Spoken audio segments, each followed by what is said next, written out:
D, line them up.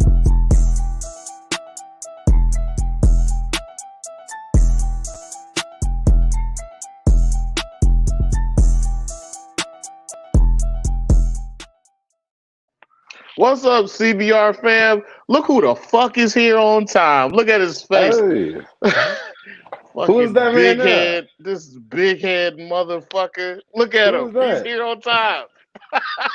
Who is that? Who is that guy? It's a black man who knows how to be on time now. Who is that? Ro, Jeffy? What up, Ah, Trey? what up, up, Mike? Tuck? What up, Mike? What up, Chris? What's up, Chris James? What's up, What up, DD? DD? What up, Chris? The queen round What's this up, thing. Trey? What's going on, Javi, DD? Ro? What's good, y'all? Tuck. So, man, Keno's here on time. Appreciate you, Tuck, man, once He again. put Trav, what is this? He said French loaves? French loaves of bread. Okay. It's garlic bread. Loaves. It's a code word for some other shit. Oh, y'all got some pineapple stuff going on. Okay. No. It's not like that. It's like think of them codes in think of them codes in the 90s. Oh, okay. It's like that. Okay. Something for something. Yeah. What's going on, man? It's nice to see y'all. It's nice to see everybody on time finally. You know what I'm saying? Usually I'll be here, everybody late. You know what I'm saying? Yeah, but Keno's here on time. Look at him, man. Smile for the camera.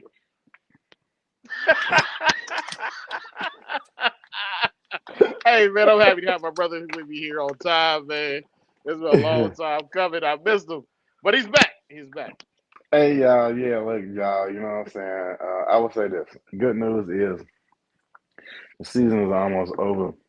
The bad news is we are 0-4, and we are 0 with one tie, and the team we tied it was a TU group. Who knew that Keno would grow up to coach the Miami Dolphins? Yes. So this is when I say, like, we got 2 games Sunday, right? It would be very nice if we could win both of these games, but look, I just want to win one game, please. Please. Please. But shout out to them young boys, man. We had one of the young kids hurt his foot this last game, and he came back into the game, finished the game. His mother took him to the hospital. Later, found out that he had a fractured bone in his foot. That's a young man right there. Yeah, that's a man. Young shout man. out to him. Yeah, dog. So shout out to music, man. If you're watching, you probably not, but just like music. Shout out to music, man, for toughing that out, man. And yeah, man, it's good to finally be on time, man. Good to be back to be my people, my peoples. People, hey, man, I'm gonna let you kick it off. You got anything that you want to mention before we get into this deep dive, this MVF deep dive? So I got anything to mention? Let me see. Man, it's good to be on time. You know what I'm saying? You know what I'm saying? Everything else from that, it's been cool, man. I know I ain't really been posting none. I ain't been posting on my story. I'm gonna tell y'all, man. Hey, life happens. You know, life happens. The day starts flying by, and then that's the same phrase he's gonna use when he's just like, man, I got an illegitimate midget child coming. Life just happens, bro. Look, you know, God's plan. God's plan. I feel good sometimes. I don't. Look, I'm saying though, hey man, don't copyright us for that, Drake. Come on, man. We don't even make no money over here, please. Because you petty, you would do some light skin stuff like that, but don't please. But other than that, man, I'm kind of starting to get anxious for breeding season again. Or you know, breeding season might be going on, but other than that, I'm excited for our guest tonight. I'm excited for dig into the MVF for a little bit. What we got cracking tonight? All right, so Professor so Travis Tav. So this is something that we plan to go over when we talk about ovulation. So this is a question that was from a guy named Coco Chondro. I forgot Croco Chondro. I didn't Mm. write it down, but it's from the post is from November of 2010. So the title is the longest time between ovulation or prelay shed and egg deposition. Help, please. That's the title. So this is a scenario. So he says his female ovulated on 5 October. Prelay shed was on 27 October, and no eggs as of 21 November. So he asked for any input about this situation. So the first person to give him some input was legendary Greg Stevens. So said female shed 20 to 30 days post ovulation and lay anywhere between 42 to 52 days post ovulation. Temps seem to be a factor, which is something that we have not talked about. Is the temps when it comes to nest boxes. The only person that I've ever talked to about that is Pat. He says watch for them getting lumpy, because that's a good sign that eggs are on the way. Then somebody else followed up, and it was Rico Walder, and he says, "I wouldn't be worried." And he co-signs the previous point made by Greg Stevens, that he believes that temp is also a factor in nest boxes, and to try your best to maintain her hydration. Rico stated that if he was worried, he'd lock the female in the nest box at night and soak her for a few hours a day. Then the last person of note to reply was Rob Worrell. He says you could have mistaken follicle development for an ovulation. Ovulation. They crawl around during the day to thermoregulate themselves. He also told him to relax. Later on, Rob was kind of concerned about the inability to see eggs in the female, which ultimately it turned out that the female passed away with 11 fertilized eggs and 3 slugs. Mm. So, so this is a thing that we do talk about a lot, and I usually get the most shit for it because I don't actually record shit, right? I don't I don't actually record anything. Here's how this works at my house. A female has the ovulation and she gets a nest box. And she might not even have a pre-lay shed, and I don't really worry about it. And then eggs will eventually come. Some people they try to count the days. I think that counting the days is nerve wracking. I refuse to do it because I don't want to feel like every day is Christmas morning. Um, but I do understand the point of this, and also I I have like to count them days. You know what I'm saying? I am a junkie like that. yeah he likes counting days, but also I'm a firm believer in It's like a soaking period females. calendar. Okay, nobody told you to say that. No, sorry. I believe in that too. I believe in soaking my females too. I believe heavily in soaking the females at least 2 to 3 times a week and get as much water in them as possible. Some people disagree with it. They think that you're gonna disturb the female or stress her out. But to me, I've seen quite the opposite. And they may seem like assholes, like at the beginning of putting them in there, but they do seem to drink, and they do seem to come out a little more robust every time you soak them. And I'm not saying Hmm. you gotta soak them every day, but I try to soak them as soon as I put them in a nest box. I try to soak them every 5 days. Around like the 2 week marker when I think that they're gonna lay, I like to try to soak them every 3 days. And like that last week, I try to soak them every other day. And once I soak them, I like to palpate them. But I think that this is less about me and more about the statements made by Greg Stevens, as opposed to him counting from post ovulation and him not counting when the prelay shed was, which Hmm. I think is a good mark for a lot of people. Like it would help me. Uh, it would help me See, to think about it. within that last week, that's why I count the days because I say with Yeah, the last week I'm expecting eggs. I ain't touching them. you not. I touch them all the time. I No, I touch her say up. probably like the last. If it's 7 days within the eggs I'm expecting, I'm touching. I ain't touching. I probably that eighth day is probably the last day I'm gonna give her a nice good soak. I touch them up every Soak it day. up, get it real wet. Every work that big sweat, girl. I like to soak it the last week, like every other day, and palpate her and just try to get those eggs moved along. And I'm only soaking her during the day, and those last 2 weeks, those soaks are short. They're like maybe an hour to 2 hour long.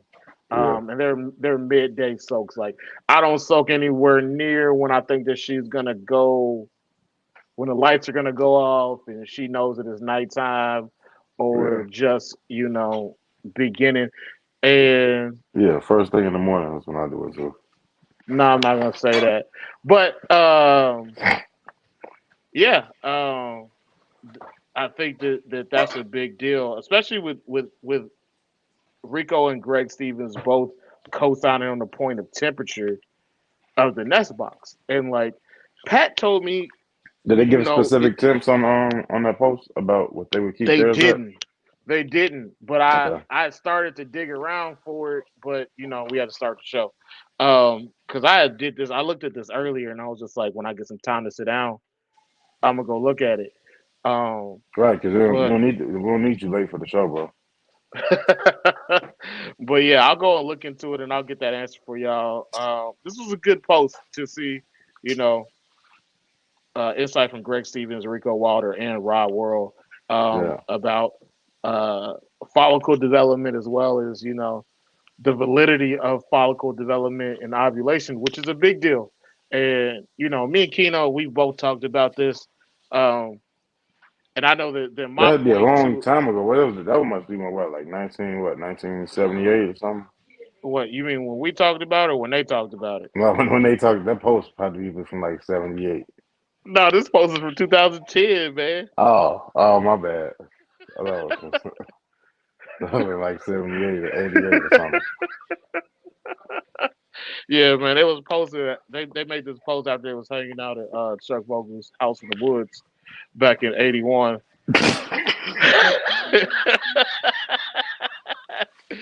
Anyway, you got anything else you want to give on this post? Hey, shout out to Chuck Vogel's cabin.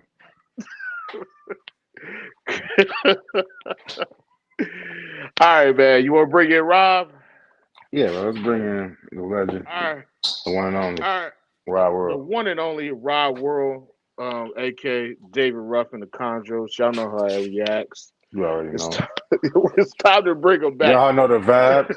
So show some love to Mr. Rod Worrell. Hey What's up, there, Rod? guys. What's up, Rod? What's Alrighty. going How you on? doing, man? All is well. All is well. That was truly well. You looking good, man. Your shirt look hella comfortable, man.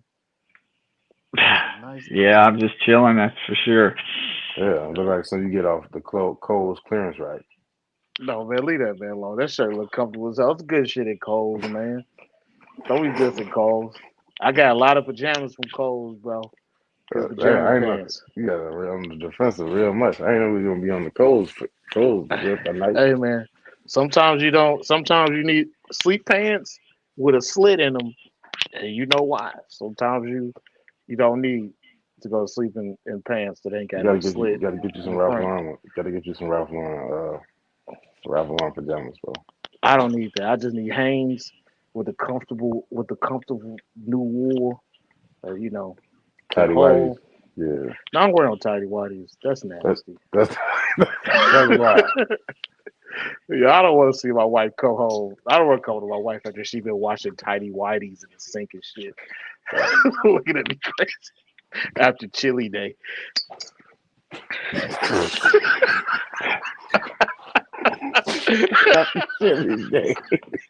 After chili day, bro. Hey Rob, you have rough days after chilly day, Rob. Say it again? You have rough days after chilly day. No, I'm good, dude. Good. You keeping it all together, Phil. I'm good. All right. He said he like RuPaul and Crooklyn. I ain't no pooter. I keep my panties clean. I tell you guys, man. All right, let's get into it, Keto. I want you to give Rob an introduction. Y'all know, man. Y'all, if y'all been under a rock or something, you know what I'm saying? Y'all, Mr. You know what I'm saying? I don't like blue line conjos, Mr. Hat for flying conjo. I What's up? I just dislike the hat for flying chondro part. Listen, I'm just playing.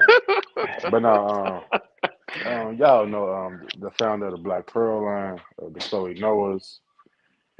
What is one more? There's one more line. What was the other line? What was the third line? Jade, dude. Yeah, J line. There we go. And the J line. It's Jade and baby doll blood, really. Okay, Jade. Everything else is whatever. 7 names. It's 7 names, but 2 lines, whatever it is. Yeah. Shout out to our sponsor, Chris. Check him out. Save some money. Shop with Chris. But yeah, the man known for them big chondros, big clutches, and all that. Some people call him Crazy Rob, a squirrel. Me, I haven't heard that since Romano. Where the fuck did Romano ever get to anyway? Me, listen, I ain't doing the introduction. Me, I call him my dog, Rob. Good or bad, whether I want to hear it or not, he's gonna keep it real with me. So, Rob, hey, the floor is yours, Mister. Hey, well, hold on though. It look like you lost more hair. Leave that man alone. Leave that man alone, Keenan. Come closer to the screen real quick, Rob. Listen, Rob, don't pay no attention to this shit. What the fuck's he saying? Let me see. All right, go down like this a little bit. Let me see something. Rob, don't pay attention to this man's bullshit. Ignore it. Okay. Ignore it. Mushroom me. Last time you was on, it was more mushroom me. It's kind of shrinking a little bit on me. All right. Well, I did get a haircut since last month. Okay. All right. Okay. I do that. Every few months I go and get it cut. Okay. See, he's starting to get pissed, bro. Leave that man's hair alone. No, he good. Rob good. It's one of my gifts. It's one of my superpowers are. Luxurious hair. You like the white Samson? Exactly. Nah, man. Him and Ken Deal, man. Ken Deal got to do luxurious hair, but Ken Deal got the facial hair to match. He can probably grow facial hair. I don't think I know. You know Ken? We don't No. He's Texas, right, Ken? Yeah. Okay. Yeah. No, I don't know what he looks like though. Is what I was thinking. I don't think he's like a smooth player. He looks like he smoked cools. He looks like Texas. He looks like Texas Don Johnson. Like if they had filmed Miami Vice in Dallas, and then he aged a little bit, that's what he would look like. And drink cognac. Yeah. There we go. And wear shirts from Shein. Drive Cadillac. All good. All right, let's get to it. So, Rob, what you been doing? What you been doing on the last month? How's the body doing? How's life been going? What's going on? What's going on in Chondro land? Nothing new here. I mean, the one pairing that I'm doing right now, I think has taken. It's a little early to say. I hate to say I'm not really sure, which is sort of unusual, but I think part of it's the cloudiness of everything, and then just it's been a while. I haven't done it in about 5 years now, but yeah, last time I bred was like 20. Well, no, I guess it's been longer. You gotta start breeding more than that, Rob. You can't go 5 years between breeding, man. Stuff stopped working. Well, it's what happens after a stroke. Hey, look, speaking of strokes, you got to get a stroke back, man. You got to discover. Take some time off, but yeah. He's not talking about this. Yeah, ignore his version of the stroke. Keep going, Rob. But yeah, so I mean, it's just that pair.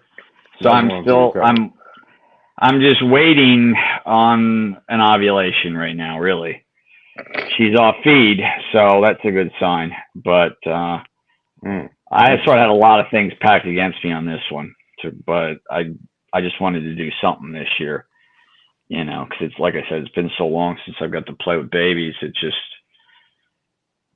really hoping that it does work out, but I sort of had to speed the female along, get her fed up and everything, because I didn't think I'd have anything here to breed in time. And then I got a male from Lecky, and he hooked me up there with a black pearl that he had originally gotten from me, and so I used. It's an animal that you actually produced came back.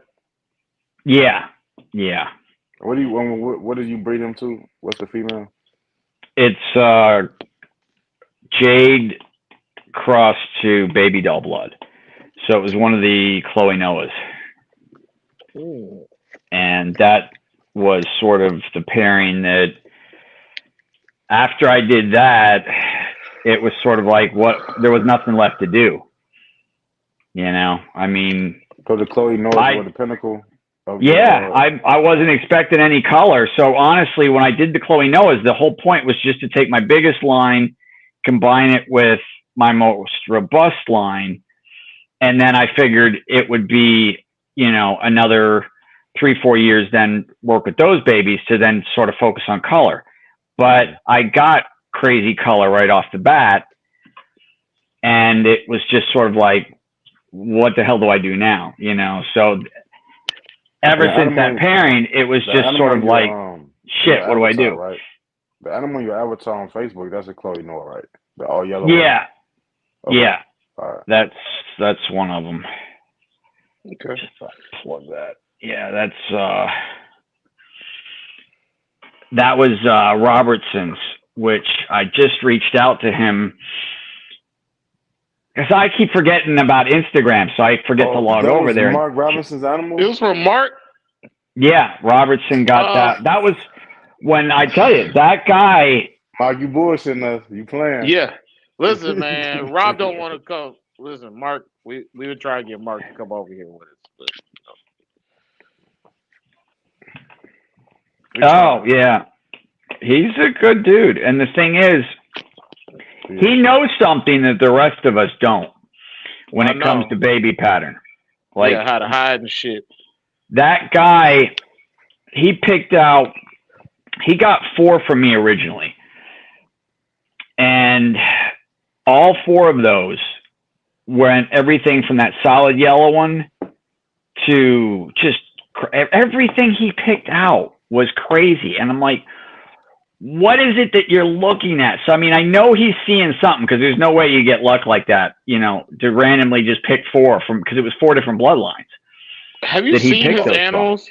Like his collection? Like, I haven't seen, like, Mark doesn't have a single plain green animal at all. And all of it comes from designer blood, from my understanding, at least most of it. But nothing that Mark has is plain. Not a single thing. And, you know, he's hard to, like, get a hold of. I mean, I've gotten a hold of him, and I can talk to him on the phone. But most people don't even know that Mark Robinson, like, is even really around. Most people know him for the ball pythons, but I think he does. I think you're probably right, Rob. He does have a really great eye for picking babies. Yeah, I mean, there's no question. Because I remember when he disappeared, I had said, I'm like, I'm going to have him pick out my next holdbacks. And then that was sort of about the time that he disappeared. That he picked. Yeah, he got 4 wow. from different pairings. I'm trying to think what year that would have been. 1991. No. 70. Wasn't that long ago. 1947. It was 82. World War II. 1983, when all the porno stars had big bushes. Okay, shout out to the bush. Yeah, shout out to the bush. Yeah, he got different stuff from like Star Crossing. But yeah, that yellow one that I still use as my avatar, because that was always, to me, that was the thing I always thought was funny, is everybody would get excited about when I would post pictures and try to figure out, what really got people excited. And it was the 50-50 animals, that were like half green, half yellow. But the solid yellows is what I always got excited about. And nobody really seemed to get excited about that. I got a question for you. What am I missing? That I'm going to ask later. Oh, so Tuck had a question for you. He wanted to know, hey, Rob, if you had to pick a favorite serial killer, who would it be? My God. A favorite serial killer. I cannot say that I have a favorite serial killer. Let the record show. I did not say that. I did not. I did not. I was. That was. Remember in sociology, it was the very first course I took when I started college. I started the summer that after I graduated high school, and I started that summer, and I took a sociology class as an introduction just to, fall into college life. And I think it was for an extra credit or something. I can't remember what the thing was, but my professor had me take a book that was about like Ed Gein and Ed Gein. Yeah, and Ed Gein Bundy. Was a weirdo. Yeah, Bundy. And I started reading it, and I'm like, this is not. This isn't something I want to delve into. Like, this is just too dark. It was just too crazy, and I couldn't even do it for that. That's what they say about Travis. I mean, that is a whole other level of crazy. So who's your favorite one between those two, Bundy or Gein? I'm a big bottle of dark chocolate motion lotion for you. I mean, I would think you'd have to give it to Dahmer for originality. Yeah, Dahmer was a weirdo, especially the part where he was cutting off dudes' dicks and painting them white because all the dudes that he killed weren't white, but he wished that they were white. I could have went the rest of my life and not known that. But hey, Travis knows the most obscure and wildest ass movie facts of all time. That's not a movie fact. That's a real life fact. True. That is a real life fact. Yeah, true. Also, the weird part about Jeffrey Dahmer is just like he kept on like kidnapping people and almost killing them, and like on 2 occasions, like these guys like almost escaped, but like in the part of Minneapolis where he lived, like the police, they didn't want to deal with anything involving gay men, and they just were just like, oh well, they're just guys just messing around, just leave them alone.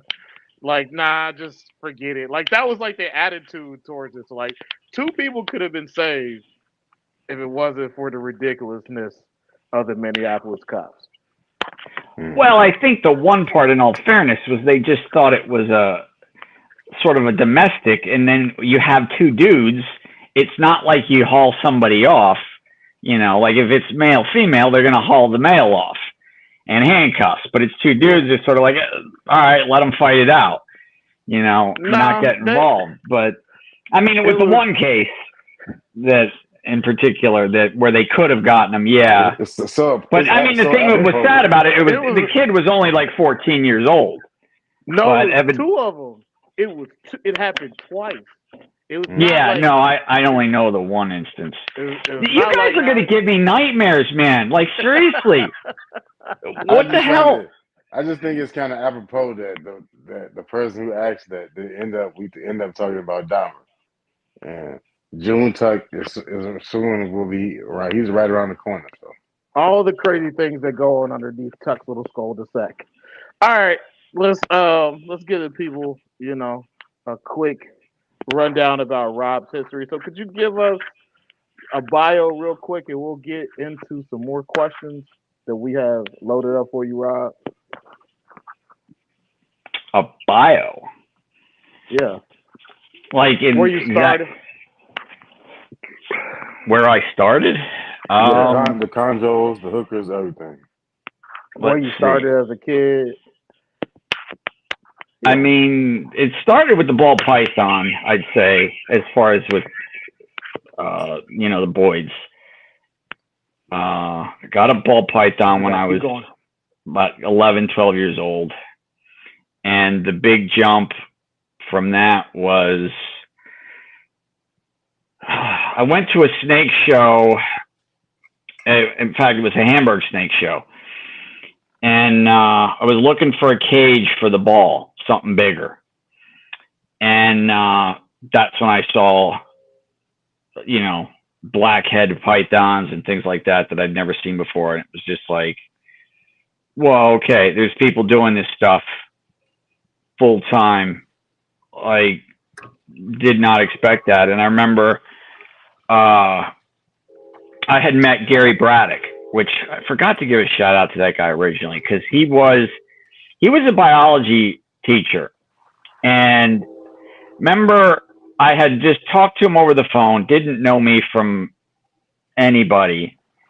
And I said, do you mind if me and Thena came over and, checked out his collection? And it was just strange because you have these preconceived notions, sort of like what you see at reptile shows now. Yeah. Like, that's what I expected. And, this guy is a biology professor or teacher that, we walk down through the basement, nothing to indicate anything about snakes. We get down in the basement and boom, it's wall to wall, snakes. And he had green trees, he had blood pythons, he had maclots, a little bit of everything. And the thing that was really cool about that was it was like, okay, you can be normal and still do this. And I should run air quotes with normal, because we're all a little bit screwy, I think. Not But serial killer. that was... I am a little bit. Just a little off, though, not all the way. That was the one that really changed, I think, the gearing in me as far as what I was going to do and everything, because it said, it's like, okay, yeah, this is okay to do. And I'm like, wow, okay. I want to, I wasn't thinking of it as like a career path or anything, just to like start, getting something and breeding something instead of just keeping, because I'd always kept things from the time I was a little kid, various garters and king snakes and eastern kings and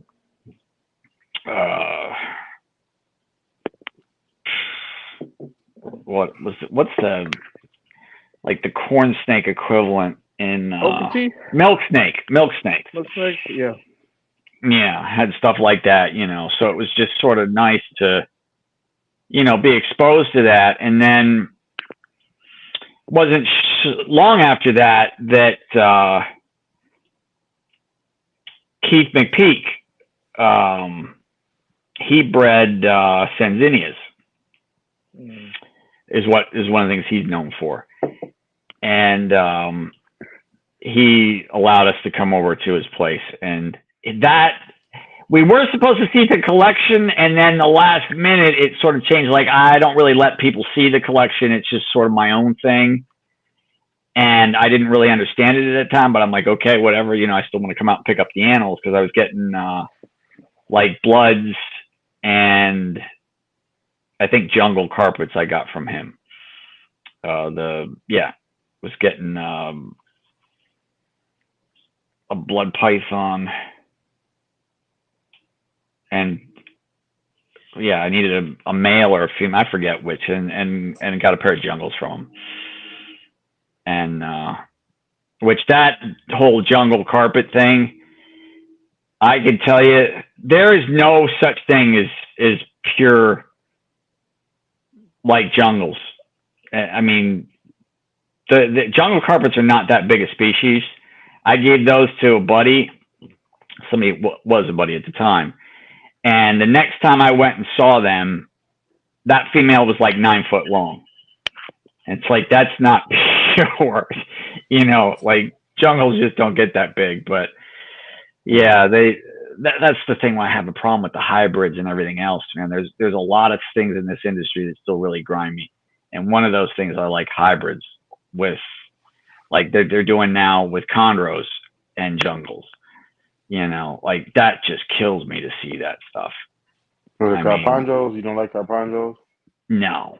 What are the yellow babies? What are the what? What are their yellow babies? They are yellows, I think. Well, they look, when they're born, they all look like carpets to me that just sort of perch like green trees. Yeah. You know, but the thing that I have an issue with, and see, this is the thing, honestly, when I think back, what I don't remember what my thought was really getting into this stuff as far as like I sort of thought the goal, which I mean, granted, this is all delusional now, mind you, but I thought the goal was like we breed these things and in effect stop the importing or the need for importing and just, you know, everybody sort of trade amongst themselves kind of thing and just, you know, cut the need for them being ripped from the wild kind of deal. And so I always thought it was like from a conservation standpoint, you know. That's a nice plan. That's a nice plan because it didn't go that way at all. Well, I mean, I know. I just always, I guess I never really thought through what the point was, you know. I just always thought there was sort of like a larger cause, like if anything, okay, when they all get ripped from the wild and their habitat's gone and then they sort of replace them, it's like, okay, they'll have green trees in captivity and they can sort of reintroduce them again, you know. And I realize now, I mean, all the thinking of it was delusional, but, you know, I was just still essentially a kid that was sort of an idiot and hadn't really thought that stuff through. I just thought there was sort of like a bigger purpose to it. You know, like what we were doing was not just to make essentially like designer monsters and, you know, just keep ripping animals from the wild and then repeating it. It just, I don't know. There was a big disconnect for me for a long time on what people's goals were, you know, versus what I was sort of thinking. And it just, I didn't realize we weren't all aligned on that. You know, I sort of thought we were all in the same place, and it took me a long time to really figure out that we weren't. Well, to be fair, you also got to think about this part is that until like very recently, I didn't know that they didn't even look at chondros as being locality based. So I wouldn't think that it would last very long in the hands of most people, since there are so many people that were older and more established. It didn't mean much to them anyway. So the idea of keeping the localities pure, like I wouldn't think it would happen. Maybe that's just really negative of me, but maybe I don't know. I don't think there was any incentive to. I mean, at that time, I think they were just breeding what they got in, you know. Yeah. Because you got to think about it too. You know, it was still in that time where, you know, if you had a chondro or live for like more than 3 years, you know, that was considered, you know, a good thing. Yeah. Yeah, and that was sort of the sad part of it. I mean, from my point of view, the whole point was, you know, you get in animals, you get them established, you breed them, they get passed on to whomever, they do the same thing, and then you sort of, you know, I mean, because honestly, what do you think realistically of every 100 that are pulled from the wild, how many make it to the point of reproduction? Probably, you know, probably 5%. I wouldn't. I mean, I think you'd have to go higher. I think you'd have to do it per 1,000.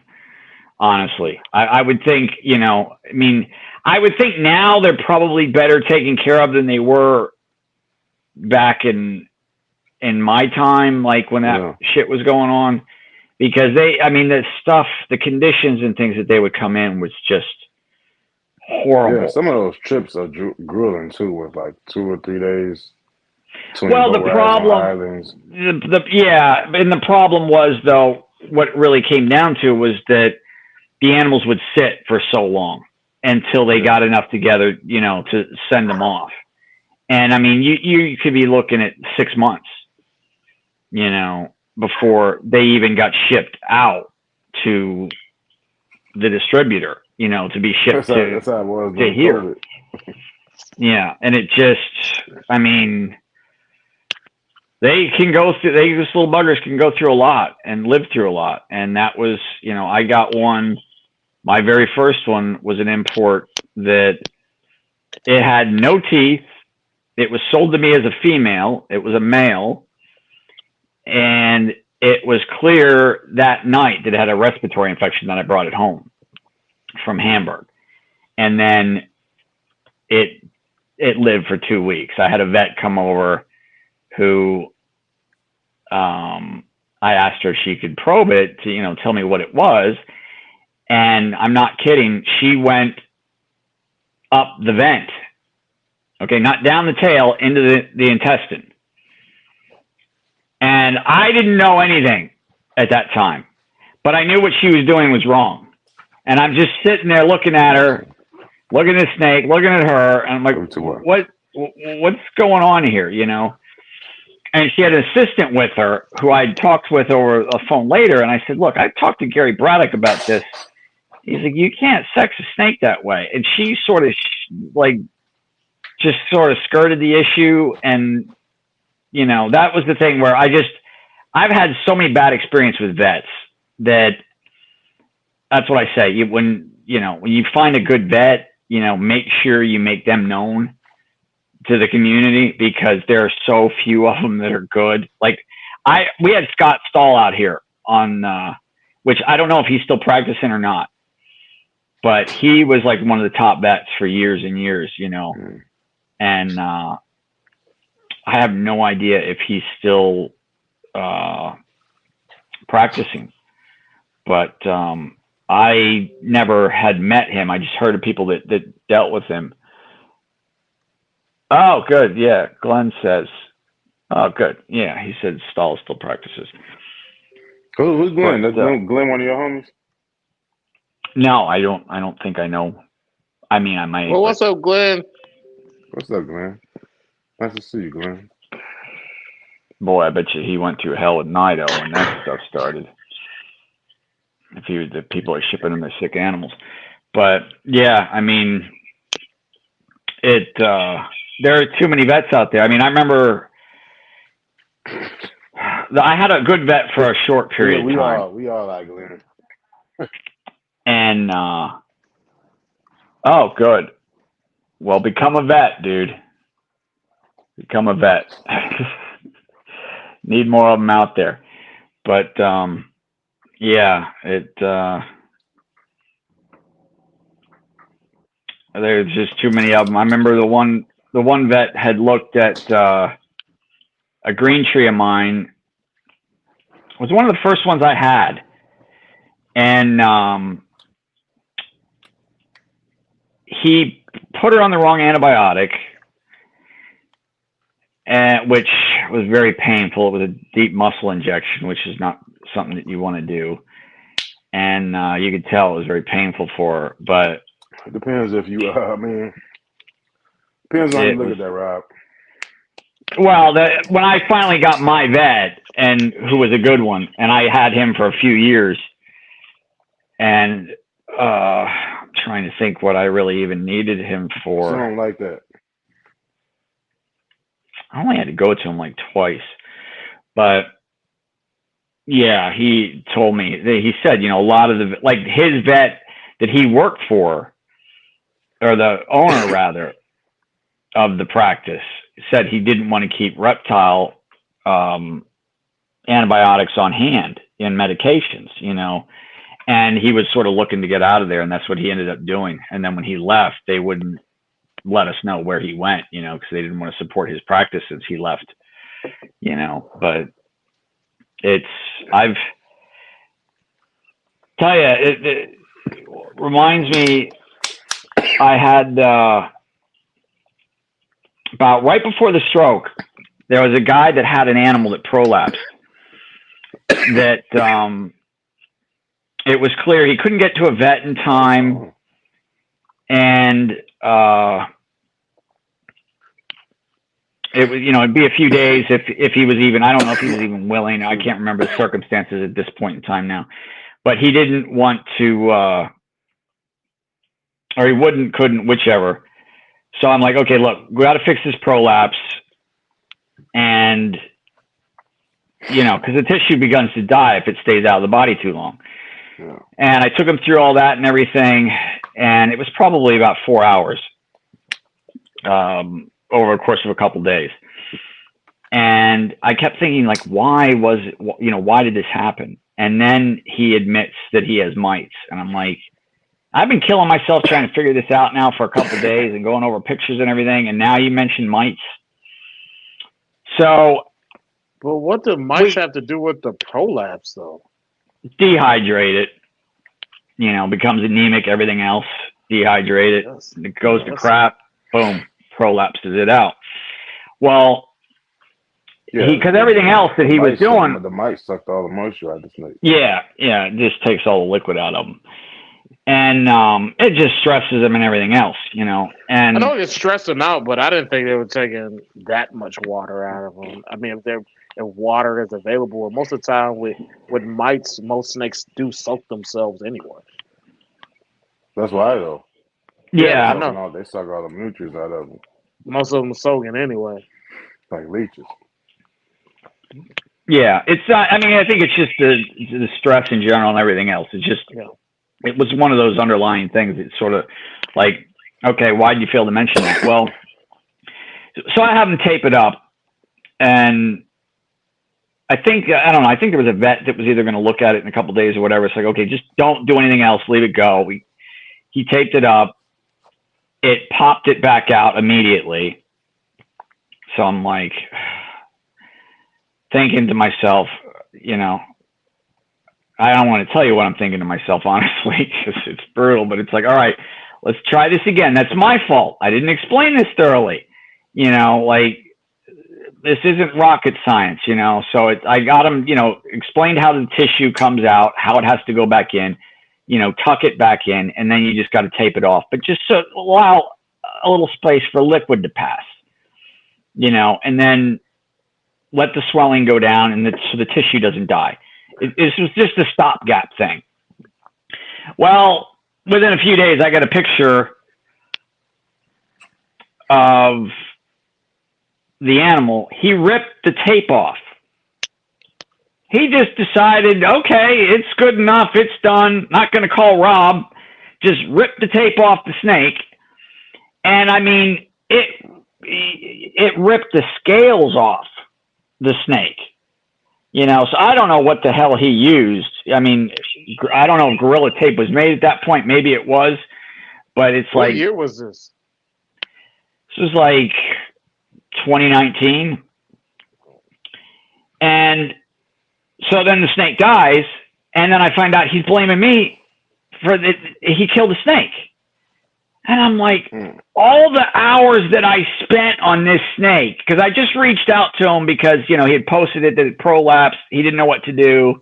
You know, one of those things in the forum, I'm like, all right, I got time. I got this. And it's just like, not only did he kill the thing, but now I'm the bad guy in this situation. It's like, I mean, some of these people, they just bleed your soul, man. They really do. I tell you. You also got to think about it like this. Like, sometimes the absence of, like, actual vet care, like, things can get lost in translation from one person to the next, right? But that's the thing. I mean, I get that. But I've probably taken, realistically, at least 20 people through this, maybe 40 in reality, you know, but I mean, say a minimum of 20. I mean, I've talked them through this thing, and it's just like, you know, so there's nothing new on there that could be left for interpretation to do incorrectly or whatever else. And it's just like, there is no hope for some people. There really is. They just, you know, like, you're in the wrong area, you know, go play with Lincoln Logs or something. I mean, this is just not what you should be doing. But that just, I mean, when I found that out, that just infuriated me. I mean, I just couldn't believe that. I mean, when I saw it, I'll never forget opening my phone up and then looking at that picture. And it's like, dude, what did you do? Well, I took the tape off, and it's like, what do you mean you took the, oh my God. Like, you didn't think to maybe, you know, when it was, maybe get some oil, something, you know, some vegetable oil, something else. It's like, you know, we've Sometimes already people, wasted, you know, at least 4 or 5 hours, you know, like, you can't call me up for 30 seconds, say, hey, by the way, I want to take this off now, even though it's too early. And, you know, how do you do that? Like, you're just going to just rip it off like you're trying to start a lawnmower is what it looked like. You know, I mean, I don't know, but there are some people that just are not keepers of these animals. That's for sure. Well, let's move on to something less Happy, depressing and disheartening. yeah. I want to talk to you about the process that you have noted. So the process of the ovulation. So this is my thing, and this is something that I've asked, and nobody seems to give me any answer. I don't have, and people have also asked me the same question, and I don't really have an answer to give them. But it's like we got copulation, we have this gray area, this black period of like they stop breeding and then you get an ovulation. Some snakes still breed through that period, but it's almost just like there's no real way to tell. Like they just kind of stop. And then you have this period of building follicles and you got post ovulation. Right. And then you got I can tell you well, hold on a second. You got this period where you could possibly get a pre-lay shed and you may not, and then you get eggs. So I just want you to walk us through that process since you noted it and how you got to the point to be able to like actually see this portion, each portion of time. Yeah. Okay. Well, one of the things which, because the fella, I had forgotten about it, Richard Ross wrote a book that unfortunately I had bought a copy of. Come on, Rick Ross? Yeah. And it the biggest boss. Yeah, it was a wonderful book. Unfortunately, the copy that I had bought was defective, so everything was repeated twice. Like there was like 40 or 80 pages basically that was duplicated twice in the book. So I missed out on all the important stuff. So like when I was having all these arguments and everything, had I had a normal that stutter real bad.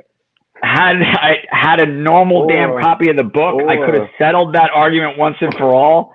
Look, I mean, he knew his words were so important that he made your ass read them twice. Yeah. Well, no, unfortunately, everything that I had. Just in case you forgot, like, I don't want you to miss this part, but yeah. Because everything acting, Rob. Everything that I had in that copy, unfortunately, was not the information that I needed. Because I had seen a copy. The game is to be sold, not to be told, Rob. Well, he was selling books, but the thing is, that book is a great. It has visuals and everything of, you know, the follicle development, then ovulation, and then laying. You know, and it explains the mechanisms in there on why they can't reabsorb. Because this was the big argument of. Like really just with one guy, well, I've seen them like swell up, but then they never lay anything. And it's like, once they ovulate, they cannot reabsorb the follicles. You know, they've already passed, you know, so you're either getting eggs or the snake's going to die egg bound at that point, you know, after ovulation. So what happened was, I just being, you know, the crazy person I was, watching them all the time, you know, crazy. and spending all that time, I got, here, let me see this pictures. I don't know if I can hold this stuff up well enough. When were you during this, all this time, when were you able to first start consistently documenting that, ovulations and noticing that? Because you credited it with, for being one of the first ones that noticed it. Well, this here, can you guys see this picture? Yeah. Not great, though. Not great. Shout out to the Polaroid. That's Jasmine, not a Polaroid. We did that 35 millimeter film. Just take with your girlfriends. But yeah, here you can see this is just all ovulation. Jasmine is the one with the black stripe down her back, right? No, that was Sapphire. That's the mother to the black pearls. But yeah, unfortunately, she was unrelated, and I never got anything out of her that made it. But after that ovulation, that was the first time that I had seen it. And I had reached out to a few people, and they had no idea what the hell I was talking about. That picture right there? Yeah. And I didn't really think much about it. Let's see it again, bro. And closer. Let me see. Yeah, I don't know what distance this thing picks up, so I can try to get it. All right, I can see it now. That's huge now. Okay. Hold on. You know what? Well, there's a delay here on the. When was the last time this animal had fed before you noticed it? Oh Lord! I mean, I had a good memory, but to go back to the '90s, dude, and tell you when I don't think I can remember that part. But you told me you was a genius and you had 1,000 IQ. That wasn't my words, but those days are over, though. Even if it was.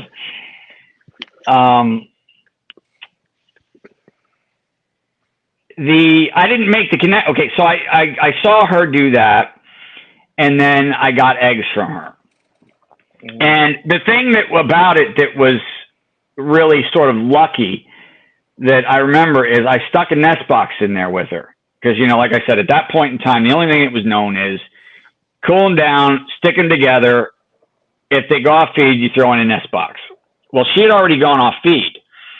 So I throw in a nest box, and she's doing a perfect beehive in the box. And I thought, okay, what if she's on eggs?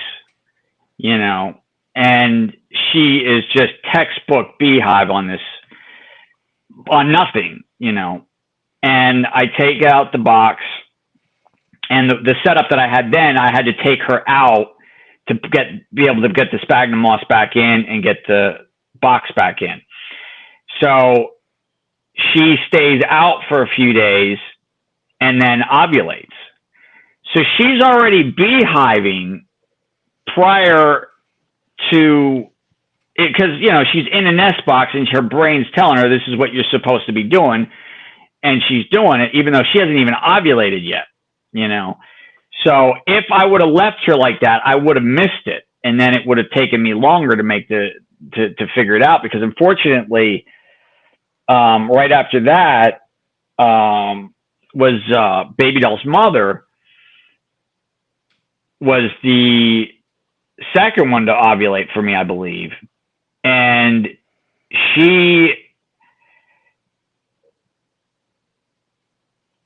I got eggs from her. She was the one that did the really big clutch.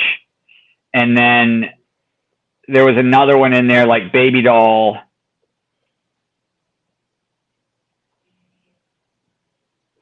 Originally, and then I'm trying to think at what point I realized it was.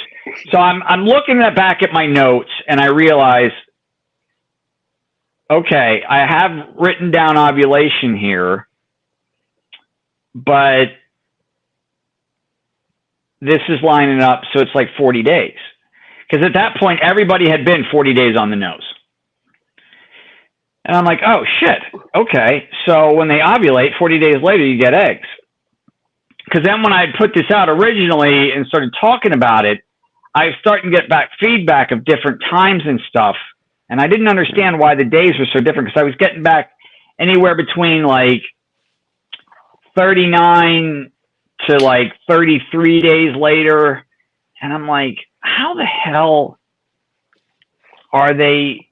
Is there such a difference here? This doesn't quite make sense. And then I realized that they were noticing the second ovulation. And that's the thing, you know, you can't rely on the second when they ovulate the second side, second ovary, that can be anywhere between immediately, so they basically go to a 24, 48-hour sort of ovulation all at once, and you don't realize it, to where they ovulate 7 days later. And the thing that I always thought was amazing about that is when it's 7 days later, okay, those are 7 days behind the other half of the clutch, right? Mm. So you candle the eggs, you see these well-developed embryos in the first half, and then the second half, you see these embryos that are basically just blood vessels. Like, you don't even see embryos, you just see blood vessels, because they're so far behind, you don't see anything. Because it always amazed me that when they were that far apart, that they would still all hatch the same day. You know what I mean? They're 7 days behind the others. So that hasn't happened too many times for me, where it was like a week later. But I've noted it a couple times, because when I candled the eggs, I'm like, oh, that's right. She had a second one, because you just see this very faint vein development. It's like, okay. But yeah, then they'd all hatch the same day. So day 50, generally like 48 is when they would start pipping for me. Well, that's really profound. And I think that leads us to this question that we were talking about earlier in the show about temperature, like the temperature that the mothers are kept at in nest boxes. And do you think that has any effect on the development of those eggs as far as the embryos go? The temperature on, as far as see if you can rephrase that one more time. So, do you think that the temperature of the egg, the temperature of the nest box that the female is in, has anything to do with the embryo development while they're still inside the female before they're deposited? Do you think that has anything to do with it? Just basically her cage temperatures, egg fertilization too. Yeah, I definitely thought you was asleep, Keno. Yeah, so just her temperatures, in other words. Yeah, I think that there absolutely has to be, because I always did everything the same way. Like, my temperatures and everything from year to year were always exactly the same. Like, nothing changed for me. Even like the first incubator that I built and used for so many years, the thing that was that weird about that is they started pipping for me at like day 47. And I always thought that was weird, because it's like, this incubator's never been changed. I had mercury grade thermometers in there at that time just as a backup, and just to get an actual number, because the helixes aren't that precise. And incubation doesn't need to be, perfect. It's one of those things that I prefer it be. But there is more leeway in that than I think most people realize. And that's what I don't understand with these babies that are hatching at like day 53 and day 57, that stuff, there's just too much going on in development with the embryos. I mean, when you see an embryo that's died in the egg at day 30, they're just a spinal cord and a head. There's nothing to them. So everything between like day 30, by day 45, hold on one second here. No. Don't worry, Marge. Don't worry. Yeah, day 30, like I said, you're looking at you was watching The Simpsons. A spinal cord. Day 45, you're looking at a fully developed, essentially what looks like an albino chondro. They're fully developed, fully formed, but they have no pigment at 45. So everything is coming in then really between like 45 to 47, 48, 49, 50. So when you have these babies that are going to day 53, 54, 58. I've heard all kinds of crazy numbers.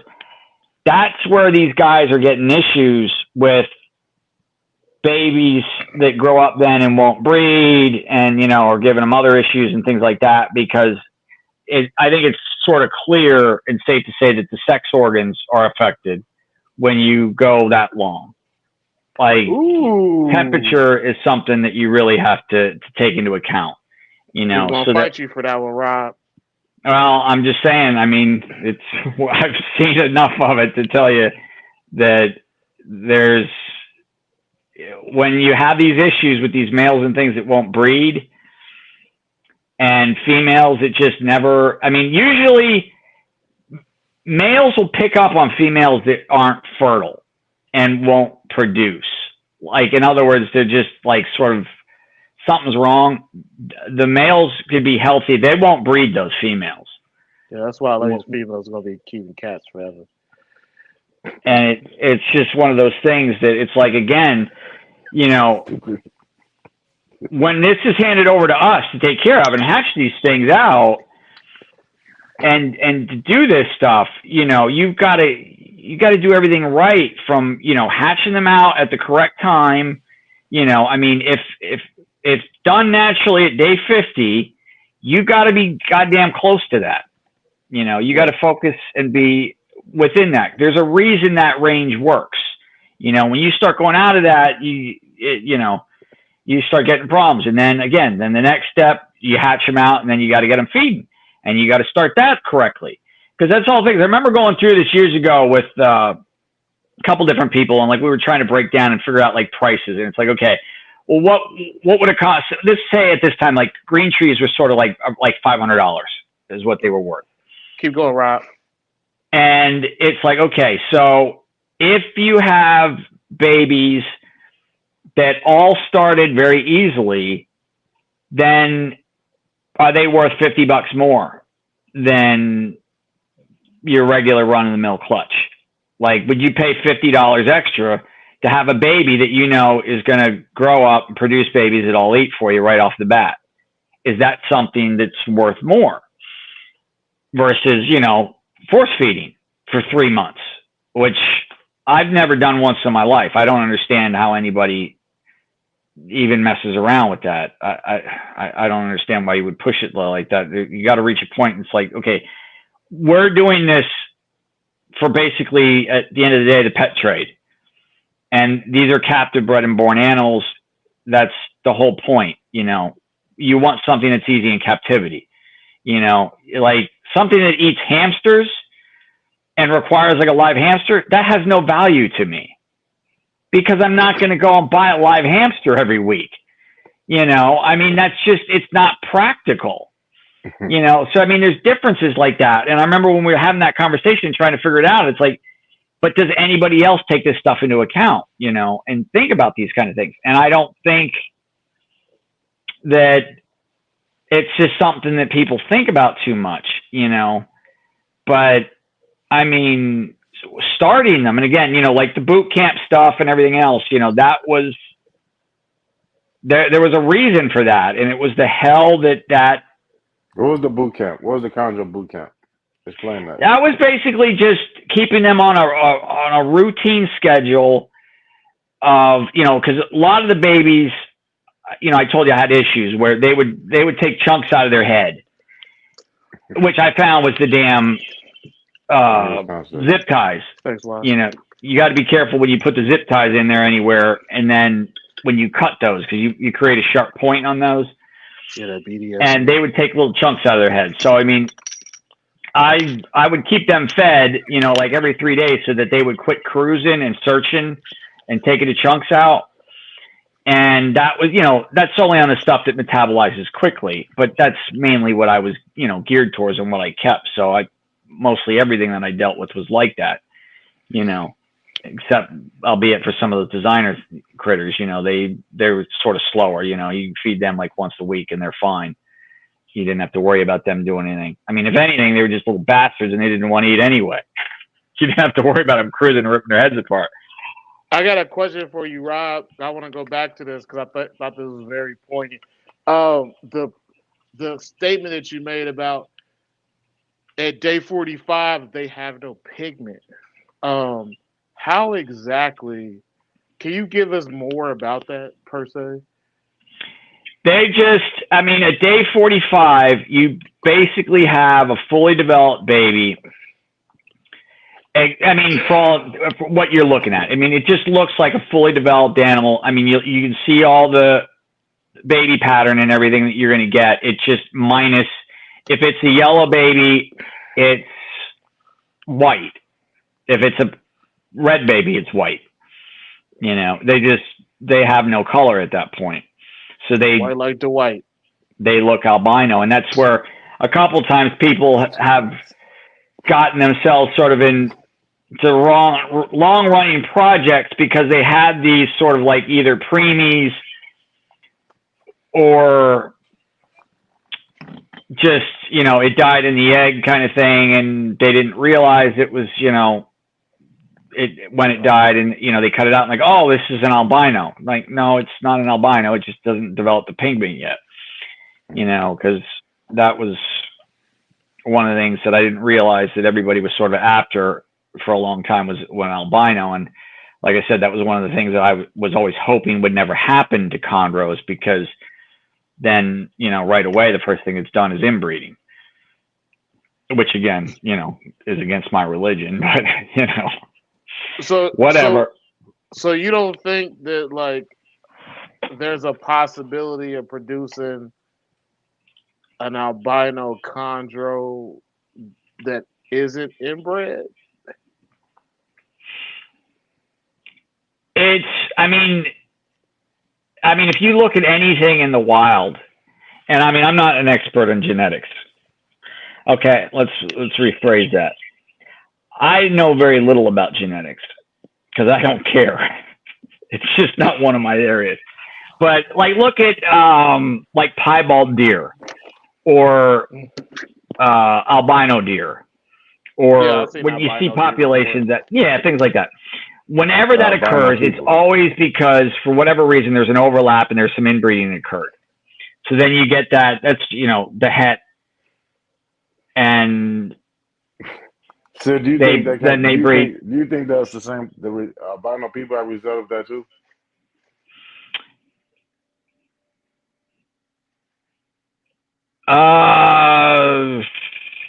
No, I think that in people, it's just one of those things. I mean, it does make me think that it would be possible for it to pop out naturally. And that, I mean, that was always my thought, was like when I remember when I told you the story about when, you know, the one fella said to me, you know, basically, like, well, that's what we're breeding for, is to get an albino. And I'm like, I was just so lost. And I'm like, that's like hitting the lottery. Like, there's nothing that we can do. I only said that because I think they can pop out naturally. If I mean, it does. In fairness, it absolutely does make sense. If we go back to that first parent, those came from a pure Maroke parent. Yeah, but if you look at those, I think it's pretty safe to say that they were brother and sister, and they were sort of pulled from the same pod, in other words.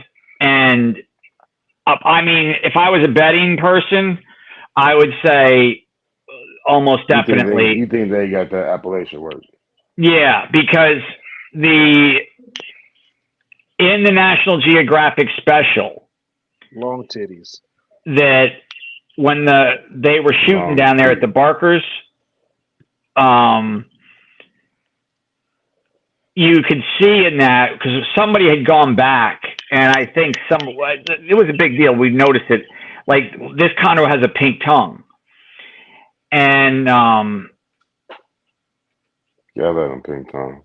It's like, okay, so that was out of the 13. No, I'm sorry. That was one of the parents, one of the two.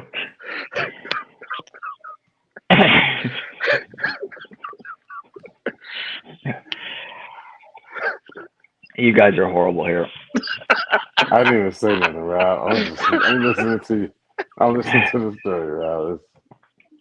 But yeah, the it's just sort of clear. I mean, I want to say from that that's almost guaranteed. Like that, those parents were brother and sister that produced those 13, and then out came the albino from that. And then I will say this. I'll say this about albino deer. So when I lived in Indiana, the area we lived in, we had 2 albino deer. But then, this isn't really a then because this is over 10 years later. But when I used to live in Maryland, where I used to work, the deer were pretty much closed in. They had a lot of deer, and you would see deer all the time. And I didn't see a single albino one. You said, yeah, I mean, albino it's just you saw where in Indiana? Yeah, I mean, I saw a bunch of. I saw on our reservation of houses because it wasn't really a neighborhood because only 5 houses and a bunch of fucking land. There were 2 albino deer. I'm just trying to think of how I used to sort of cover this in a way that, because I know I'm not making too much sense on this now. It's fine. I mean, yeah, you're absolutely, I think, can get an albino without any inbreeding. You know, there's no question. I think that's safe to say. But when the goal, like I said, when everybody keeps inbreeding for the soul, that's what I said. You know, remember, so many of these, like the blue projects and everything, why I hated those is because they were the result of a failed attempt at an albino. So you have a couple people here that are just mass producing chondros, inbreeding them in the hopes that they would get an albino. They didn't. Yes, Chris. You got the failed attempt at that, you know, and that's what created all the issues for so long, you know, and why I really sort of despise a lot of stuff that's pedigreed because, you know, the original stuff anyway, of what it meant, not to say. But I mean, another thing too that I think would be a good discussion is what the hell does designer mean? Like, okay. I think we need to set up on and figure out, like, sort of once and for all, because this has come up to me where I honestly haven't really thought about it, but I noticed like a couple guys that I know will use that word designer, and it's like, okay, designer. When I think designer, I think right away inbred. That's what it means to me, for the most part. Okay, so let's go over the widely used term definition in terms of chondros, how we determine designer. So designer animals are animals that you have bred for you have phenotypically bred over multiple generations to have something that you are sure is repeatable. That is the standard definition of designer in our community. Now, it may mean something different in everybody else's community, but that is what it means in terms of chondros. All right, no, sum that up one more time now. So anything that you have bred phenotypically, bred for certain phenotypes over multiple generations to get a consistent product is considered a designer animal. Designer blade, if you want to call it that. So let's say that you want to breed animals that have a lot of blue. If you can keep getting blue animals, then you have produced a designer animal. But how do we differentiate then between when you're just breeding for the sake of color, but you're not doing it through inbreeding? Because unfortunately, a lot of what you're talking about falls under the designer / inbreeding stuff that, you know, I sort of. Oh, Tommy Boway. Tommy Boway has blue line animals, and they're not related. Yeah, Rob, I didn't say inbreeding. I said that you have bred multiple generations for certain phenotypes. I didn't say inbreeding or breeding sibling to sibling. I didn't say that. Now, some people do believe it is that, especially when you talk about, you know, F1s, F2s. Yeah, that's what I was thinking. Like, so how? But that's not what I said. Yeah, no, okay. So how do we, this is the thing, because I think there needs to be, you need to distinguish between the two, because I mean, honestly, you know, when you look, and I've seen this pop up here again recently with the results of what some of these guys are doing, you know, and it's like, you know, they're breeding these females that if they're lucky, they'll get one clutch out of that, you know, and the female lived through it. And then, you know, a couple of years, maybe get the weight back on, see how it goes. You know, this isn't stuff that you're going to breed every year. You know, they're not that kind of animal. But these smaller, you know, reduced clutch size and everything, like, it's just, I just don't understand what some of the, like, just outcross it for the love of God. Like, if that, I mean, I see projects out there that have been going on for 20 years. It's like, can you just outcross that to something good and then go back into it again? Well, I think that people, That's I true. think we would be remiss if we didn't admit that some people that are having a lot of success are outcrossing. When we talk about John Leckie, John Leckie, you know, he typically outcross. But you got John Irby, you got Dave. Yeah, Green, Leckie, that's one of the things too. And I should bring up, because I mean, Budway, you got Christian Stewart. Like, these guys are outcrossing these animals to produce different things. So I think that what we would like to say is that all designer animals are inbred, but they just aren't. They just aren't.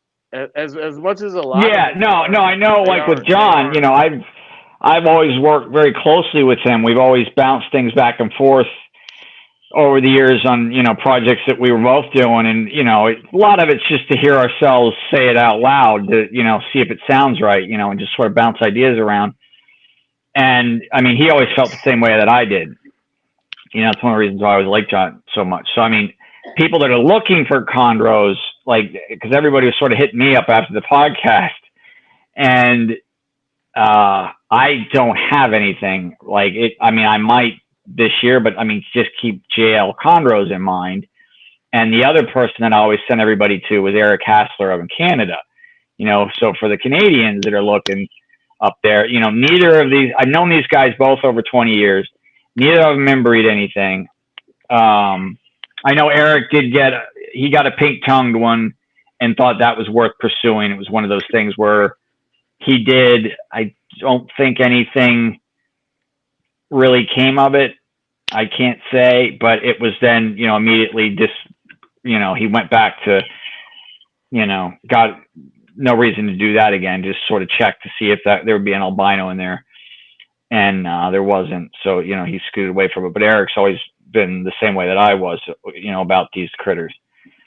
And we always, I mean, that's one of the reasons why I get along with those guys, you know, because we're just feeding each other the same thing. You know, we all kind of believe the same thing and everything, but we all do things a little bit differently.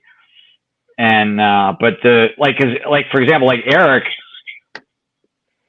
what the hell was it with those? What?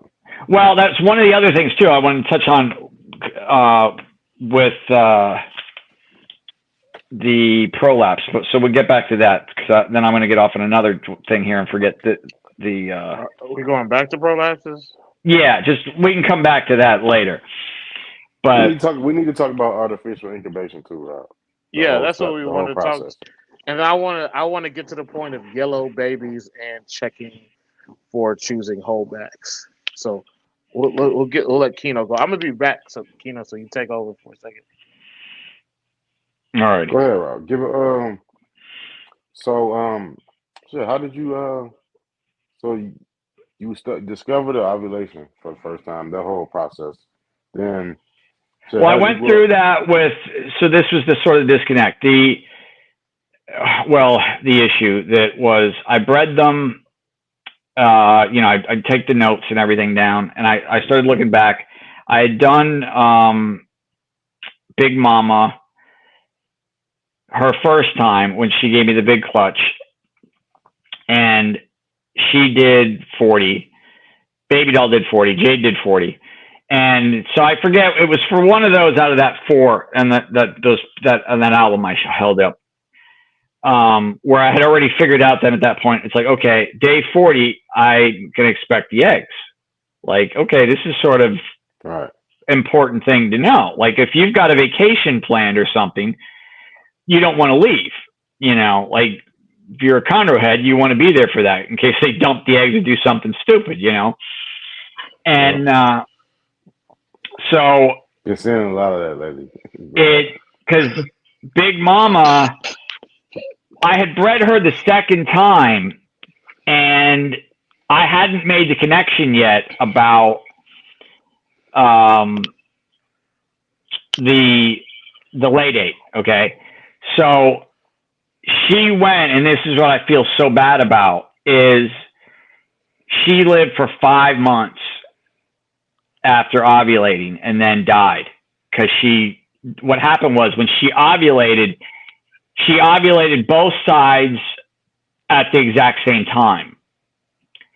And you can see that in that you look at the way she swelled, and it's like she swallowed a football. Okay. I mean, because she was 3,000 grams to begin with. So you picture a snake that big, and then you figure how big it has to take to really tear the oviduct. Yeah, she was a big girl.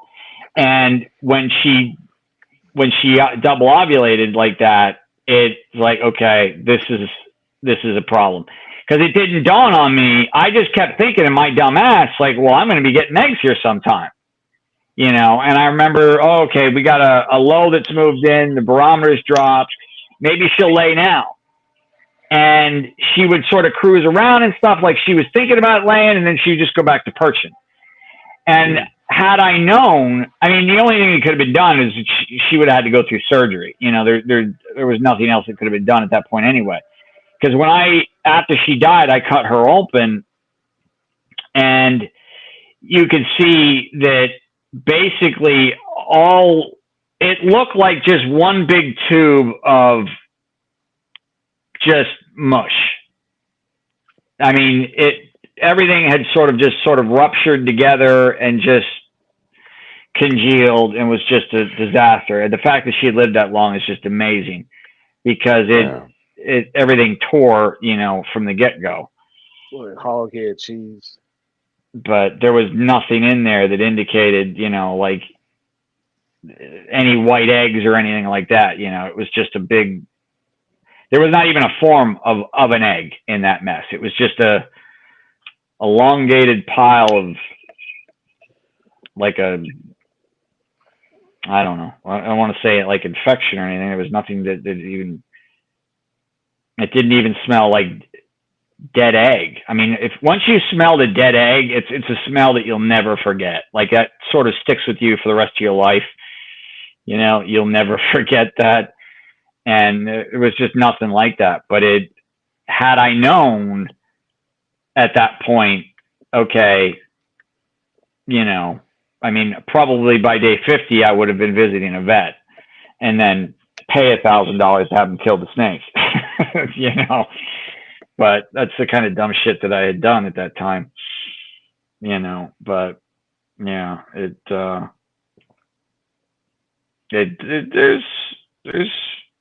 good thing to know.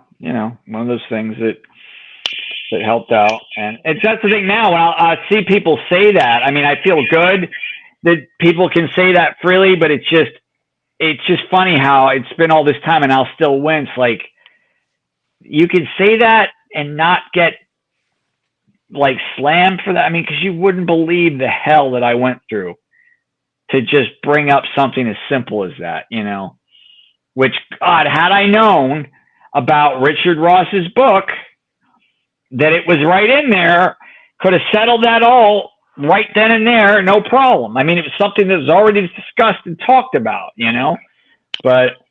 Yeah, but Rob, that's the thing, is it's like, even if you don't have a book or some type of citable information, there's so many people in the chondro community just saying how they feel about certain things, is that you shouldn't be afraid to say how you feel about things, well, too, even if people call you a quack.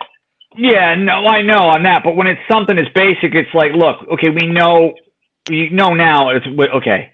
If you don't have eggs from day 50 after you've seen a healthy ovulation, you've got a problem. You got to have somebody intervene if you want to save that snake's life, and we didn't know that before that, so it's like, okay, now because I mean, even though it's discussed in his book, there wasn't anything discussed as far as, I think, days or anything like that, because he was dealing with other python species and stuff. So I don't know if it's consistent with other. I don't know anything about. I never bred anything else that laid eggs other than chondros. Chondros are the only python I've ever dealt with. I don't think that's a big deal, Rob. I truly, truly don't. But I got a question for you. How did you decide this? How did you decide what was your first egg box going to look like going into incubation? Like, did you think about incubation and think about the egg box you wanted to produce, or did you, try a few times? No, do you mean a nest box, or do you mean an incubator? Like in the incubator, like how did you incubate the eggs, like the egg box? Well, that was a lot. That was a headache, dude. I can tell you. Yeah, tell us all about it. Because I remember talking to guys like Keith McPeak and Gary Braddock, and it's like, okay, what do you guys use for an incubator?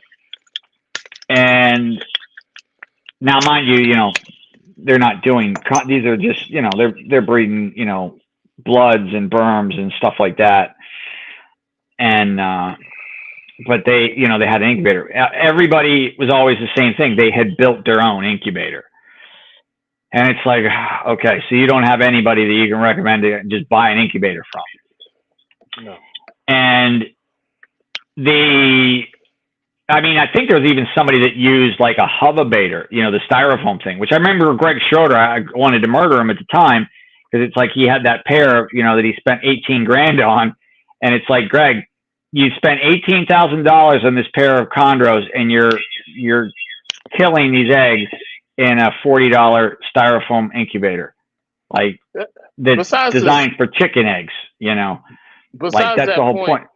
Rob, how often do you encounter people that you're just like, man, I just want to give you a hug? Like, do you got to have a problem with everybody? Do you give people hugs, Rob? No, well, I'm just saying, like, dude, you spend all this to send the eggs to me. It's like, Greg, quit cutting them open, quit cutting the eggs open that are healthy. Hell no. Just freaking send them to me. I'll hatch them for you, dude. Like, what are you doing?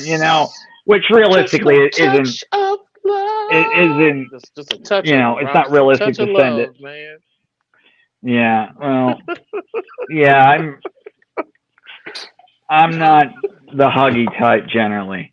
We need to give some hugs. We need to listen, Robin. We ever see you, it's gonna be all of us. We're gonna be well lotioned up with shirts on still, and we're gonna give you a hug. It's gonna be a big group hug, and we're gonna transfer all this love into you, Rob. Wow. Jesus, am I coming off that harsh here? No, wait, I'm trying to think. Hey. No, okay, it's just when things like that. Because I remember I worked so closely with him. Well, let me give you an example here of a guy. Okay, kid. Well, I had. You guys remember the glowworms? Yes. Right, the golden glowworms. All right, I had met Trooper in 2000, and he had 5 of them because she couldn't get him to eat, so she traded him 5 non-feeders for one yearling or something. And Trooper's like, he was just enamored with this woman. Took you out. And he thought these chondros were just going to be the greatest thing in the world. So I reach out to her, she was the one that, I had shown the setup to right off the bat. And then she reached out to the other guy, and then created all that problem and everything. Because I'm like, you don't realize what you're releasing on the world, dude. You have no idea. Like, this is not time yet. And So what do you mean the other guy? Who's the other guy? the guy that wrote the book. So she ran to him right away, and then he went and put that all out there in the thing, and then it was like, you can't take. Well, obviously you can, but it's like Hugs, it wasn't ready. Chondro, because they were the chondros. What saved Hugs, not slugs. chondros for so long, and this is what made, because nobody was inbreeding or anything for the most part of the early, other than obviously we all know who, but you'd have, nobody was buying brother and sister, because they weren't sexed, so that was one of the things that saved them genetically for a long time, is that they get the approved people, even if they bought a couple, with the chances of them getting a male and a female are kind of slim, so it's not like, because they weren't sexed at birth, it was one of those things that really delayed the whole screwing these things up on a genetic level early kind of deal, like that's sort of one of the things that saved chondros for a long time. It was that they weren't sold as sexed animals, you wouldn't know for a year, and then, but once artificial sort of hit the world, and that was one of my points, was it's like, you don't understand the damage yet, dude. You don't quite get it. Like, it's just not there yet. But as far as the incubator goes, so what I ended up doing dimensionally was, because I offered the damn thing when I moved, I offered that thing for free. I'm like, here's a box. This box has hatched more chondros than any box on this planet. It works. It's free. It's here. And nobody took it. Nobody wanted it. Like, there was just no interest in it. I'm like, all right. I mean, it's heavy. It's bulky. I get it. But I don't know if anybody even really asked about that. But it was just simply a box, probably 3 feet wide, close to it, maybe 2 feet deep, and another like 2 feet in depth. And so a lot of volume. Okay. I mean, probably volume wise, what you would be, the equivalent of cubic centimeters is like a 100-quart cooler. I mean, pretty on spot with that. But so I took that box, I bought the 2-inch pink insulating foam, and had a hell of a time. Because I remember I'm doing this stuff at 2 o'clock in the morning. All my friends are out. My buddies visiting from Hawaii, they're all out at a nightclub. And here I am, where I had just turned 21. So I was able to go out and drink. And I'm freaking at home building a goddamn incubator at 2 o'clock in the morning. You didn't want no poos nannies. Well, yeah. Clearly, I was still in the hunt for chondros. But it, so I used that for a long time. And I mean, it even got to the point where it was sort of, and I see this a lot with other guys though too, where you get sort of superstitious with things and things that you do, and opening them and stuff like that, that makes no sense once you realize things, but it's like you still stick with it and do it. And I realize I'm not the only one, because I would open it. I don't open the incubator every day, and I realize like there's no reason to do that. But it's just sort of like, I got into the habit of doing that, and it's like I don't want to deviate at this point because I know it works. But it wasn't. Then once I started really, producing and needed more room, I had started using coolers, and you just, at that time, $40 for a 100-quart igloo cooler, and $120 for a Helix and 6 feet of flex watt, and boom, you got yourself an incubator. And that was the setup that I used for years and years.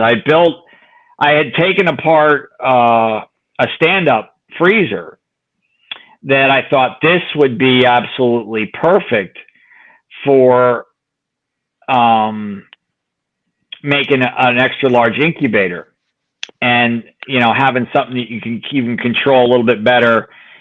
Set up more like water bottles and things in there, hold the temps and stuff. If the power goes out, whatever. And the problem with that was, since it was a vertical one, all the condensation would form on the front seal and then drop down into the magnetic strip, that seals them, and it would just leak. That's what And mine is. Mine leaks all over the floor. yeah, it would have been fine. It just drove me. If it was a bench type freezer, that would have been fine. And I mean, in some ways, that was actually more ideal. It's like, okay, why didn't my dumbass just think to put like a drip box there or something, and just collect the remaining, because it was perfect. Because I ended up using that for ammo storage then, because I'm like, this is too messy. I'm not going to mess with this. Screw it. But I had paid money even for the guy to come in and remove the Freon, because, you're not supposed to just clip that, save the environment, don't clip it and bleed it. And even he said to me, he's like, dude, there was 8 ounces in there. Like, I would have just clipped it and not even bothered to try to reclaim that Freon had I known. That's what I did with mine. I used the fucking Sawzall, cut that bitch off and kick the canister or kick the compressor. I didn't give a shit. Well, that's why we got that big hole in the ozone layer. Thanks. Yeah, it's all my fault. I can do magic. Yeah, we know who to blame it on now. We're 8 ounces.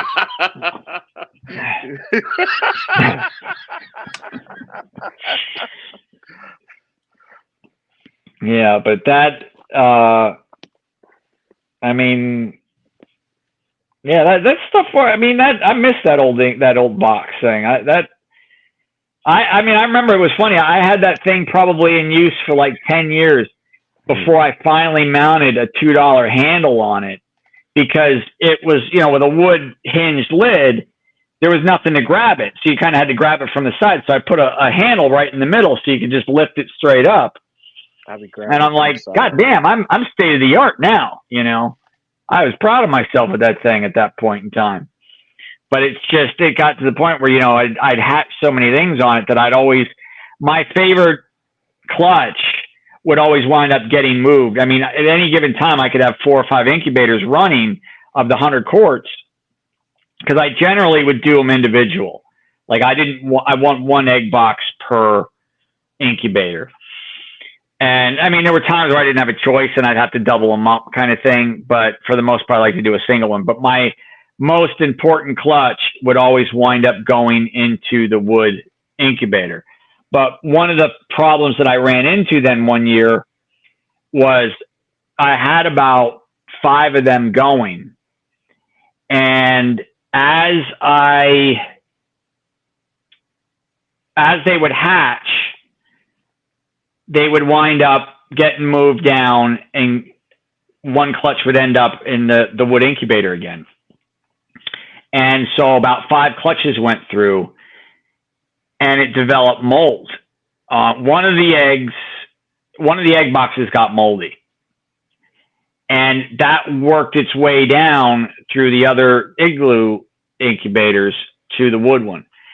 And the wood one got mold in it. And the problem was that, and this is important, because, I mean, this is the thing where, I mean, the issue is not a problem with, like the igloos, but with the wood, it gets into the grain of everything, and you can't like bleach that. So the mold spores were in there, so that the next season, you can't bleach it, but you can use cleaning vinegar. You can use cleaning Oh, no, vinegar. well, when I say I use Pursue I don't use bleach for anything. I use Pursue. It's But a cold sterile that can't be beat. When it comes to mold especially, there is nothing, it works better than bleach for mold. Yeah, but like, if you can use cleaning vinegar for mold on wood and metal. So like I clean like with my incubators, I clean them out with clean vinegar. Just let them sit for a day, rinse them out, clean them, and then I go back with like bleach and Dawn and really scrub them down. But I haven't had an issue with it since I've been using the cleaning vinegar. And even like my baby tubs, like I use cleaning vinegar with them and shit.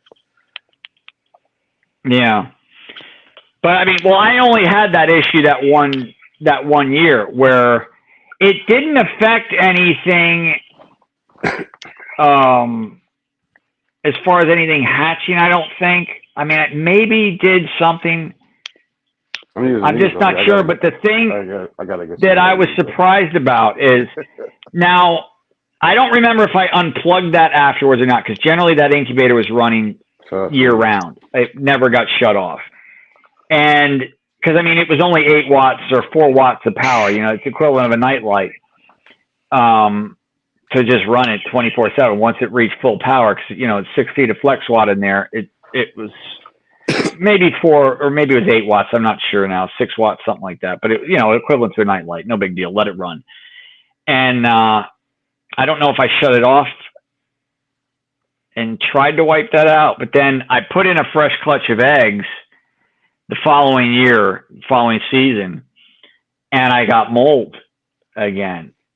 And I'm like, wow. Oh, son of a bitch. Like, this is showing up on these eggs. Like, what the hell is going on? So I took them out, wiped them off, and moved them to one of the igloos, and it resolved the issue immediately. But that was one of the things that... Did you have holes in your nest box? In the nest box? Or the egg box? The egg box.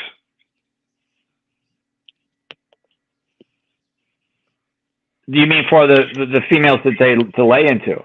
Nah, after you, the ones that the eggs are sitting in the incubator. No, I run them on an open system, basically. So they would have access to the whole, everything in there. I wouldn't close that off. So they were never covered? No. So when I would... Oh, that makes a lot of sense, Rob, when you talk about the mold issue. Yeah, they were never covered. No.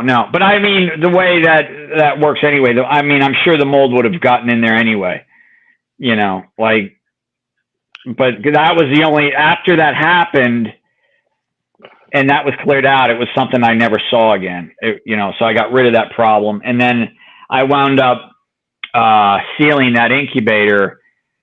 I took out the foam, I replaced it, and I took the plywood that I'd made it from and sealed that with about 8 or 10 layers of lacquer after I had used, I think, Pursue on it to kill anything that was in there.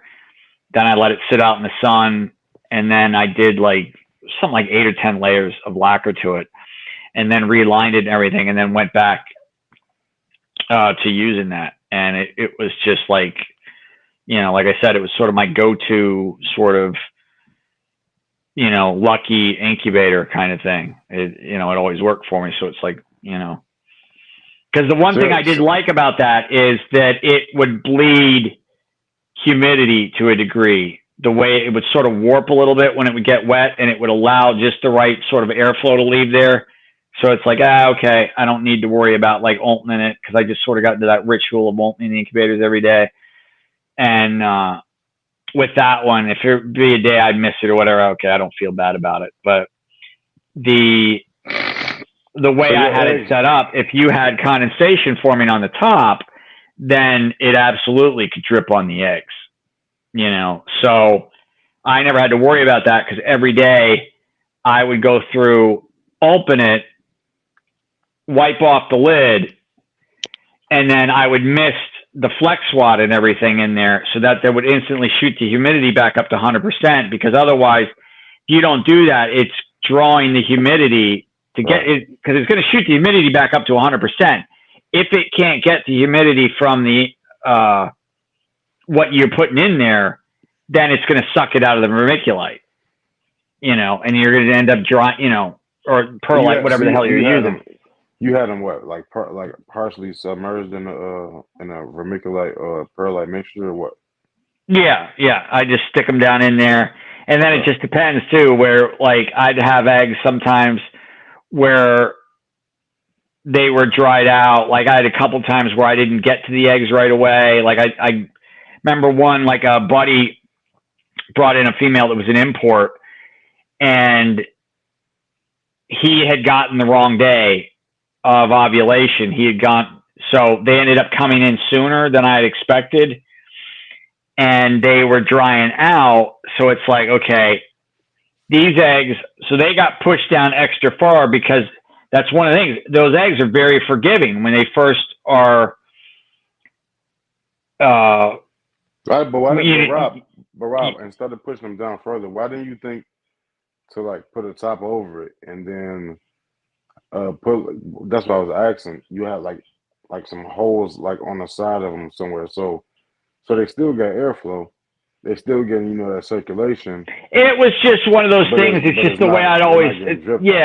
It's just the way I'd always had done it. That there just didn't seem any reason to do otherwise. I would just adjust the depth, like on those where they were, and that was the thing too, that it always would stress me out. Like when you peel the eggs, where all the contact points are on the eggs.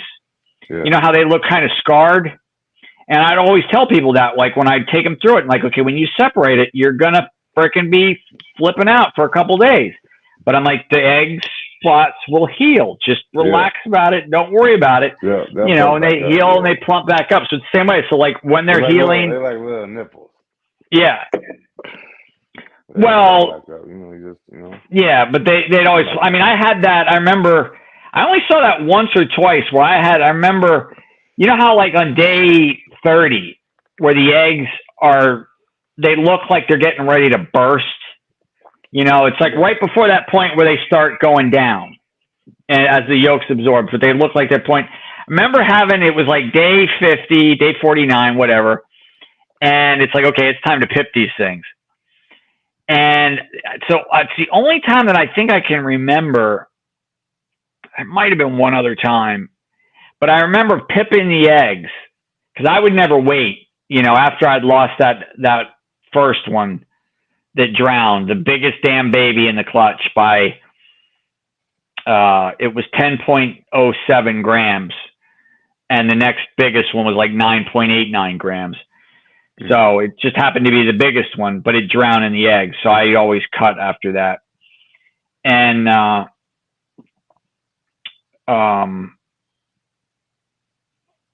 wait, where was I going with that now? I just brought back a bad memory. Yeah, no, wait. So I cut them. Yeah, I think I lost my train of thought there on that one. See, I'm going back to these old memories, and it's just like, oh, geez, forgot about some of this stuff. I hadn't thought about some of these stuff for almost 30 years. But, yeah. Let me think here. But, no, I mean, anyway, I mean, they,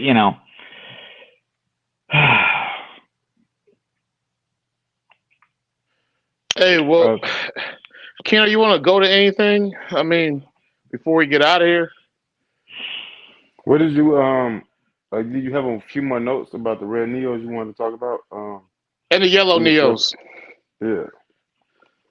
Before you bring up red neos, talk about like Chav mentioned earlier. I don't think you touched on that yet. The specific patterning in yellow neos. Because a lot of things that I've seen going through MVF, Rob, I don't know, you're kind of like a big fucking deal still on MVF from the old days, is like people talk about how your animals would turn black, like because of the black pearl, and how your animals would do all this weird shit and they were yellows. and like it's still in the MVF if you go look for it. All right, no. So Like, MVF like was Jamaica, baby. that Yeah, was Jamaica. Shout out to Jamaica. that was Right near the Schroeder's. beach. That was Schroeder's form, right? No, it's yeah, I guess so. I don't know. Yeah, Yeah. Greg Schroeder's. Yeah. Okay, so yeah, we had what originally we had Jeff Behringer's on King Snake, and then okay, so that was the original. And okay, then everything went over to Schroeder's form after the King Snake one got shut down. Okay, so all right, I remember where you're. Okay, You shut it down. no, it was actually two freaking Emerald Tree Boa guys that ended up getting that shut down. Like, they didn't have any business. Nobody even understand why these guys came in here fighting about emeralds. He shut that down. He just made sure that. And then it got shut up. No, dude, I love that forum because those were the best days because I would hang out there and titties. You know, you have these new guys come in, and that was the thing where I had gotten used to unmoderated forums. Like, that was the thing that I had gotten spoiled with, the whole idea of an unmoderated forum. So anything could go, nobody, you know, could shut off, you know, your post or whatever, and it would, you know, resolve itself one way or the other. But, you know, they would get to the answer, you know, at least, and that was the thing that was sort of a shame later is once they started moderating stuff and because that's just the thing that this is the big fear that I have, and one of the reasons why I want to do some of this stuff now is because I can already see where this is going now. Like, you see these posts like on Facebook now where just regular run-of-the-mill topics like, you know, Iowa dairy farmer or whatever the hell it pops up on your feed, and then it'll have all this AI stuff on the bottom. Yeah, but what does your Explorer page look like? What do you be clicking on? My what? You're like when you go to Instagram and you go to your like little search bubble and it shows your Explorer page. What do you be looking at all the time? You trying to know what your freak life is? See, I don't use Instagram enough to have any idea. I didn't even know they started that over there on Instagram. So what is it on Facebook then? Yeah, what are you looking at? You'll see on these because I was explaining this to somebody the other day, and it's like, but this was, I mean, it was in regards to gun stuff, but it's like, okay, the AI will answer your question. So it's like, okay, what is you say like the Iowa dairy farmer? Let's use him. You talking about that little weird ass blue bubble? I know what you're talking about. Yeah. And it would have all these other subjects on there. So it already knows like the transcript of what was said in that. All right. And the AI is now going to take from that. And this is the thing now that what scares me is because this is the way it's always been. You've always had these authorities in this hobby that had no clue what the hell they were talking about. I mean, let's just be honest. There's no other way to sugarcoat that one. But how do you know Allen Iverson is answering all these questions? Yeah, I still want to see his Explorer page because I'm about 50% sure that he keeps talking about these milk maidens and like that's what he likes. He like milk maidens, like showing the milk jugs. That's what Rob likes. I'll need to verify with his. What are you talking about? All right. Rob's Explorer page. No, I didn't know where you were going with that. I'm getting lost here. No, Rob, we just wanted to know, you know, a little insight to your personal life. You know, what you be going on when you know when it's not about the chondros and the guns? What makes your freak eyes pop? Well, it's still. I mean, they're. You in the midgets, Rob? Where is Keno even at right now? I'm just asking a question. Hold on, here I come. He's looking at your Explorer page. He's just trying to see the Milk Maiden game that you went to. No, unfortunately, So look, tell me this, Rob. I feel like Rob talks like he's in like a. I feel like Rob, like when he sees him, like he talks. Serious question, Rob. Like he's in like a 1930s cartoons. He calls like the milk names he talks about him. He calls them yabos or some shit. Like he says, "Guys, oops, those are big boobs" or some shit like that. You guys are strange. But look though, Rob though. So like, Rob, So like what type of ladies you like, Rob? Kind of what? What type of ladies you like? Do you like midgets? No, Okay. I have You like nothing. I don't have a problem with that. It's just the height difference would not work out. do It you depends. like the petite ladies or the BBWs, Rob?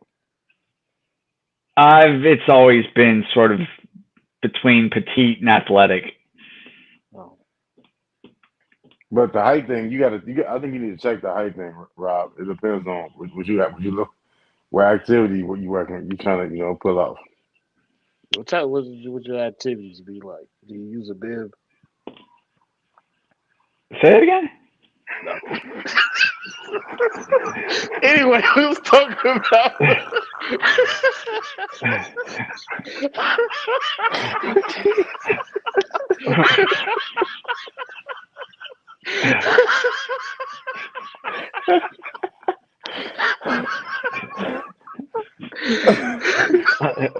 You guys are losing me, man, here on so many subjects. All right, Rob, let's talk about the yellow babies and the yellow baby patterns.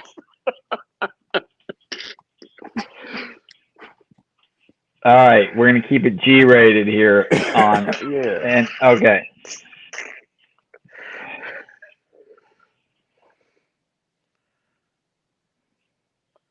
So I also got a question because I was talking to a yellow baby god Glenn's not got too some long good ago. bloodlines here. And he was telling me I think Glenn is your doppelganger, Rob. Yeah, I think he's Sounds like it. Or probably creating questions. that's your burner account. Yeah, You got him wanting to ask yourself all these good questions. Hey, you Rob. like them dudes that be caping for Drake. You're a ghostwriter. You got He your writes ghostwriter. ghostwriting for himself. Go ahead. Hey, how about quickly Glenn questions? I got it. I got it. Okay, so for retakes. I mean, this is sort of the tricky thing here.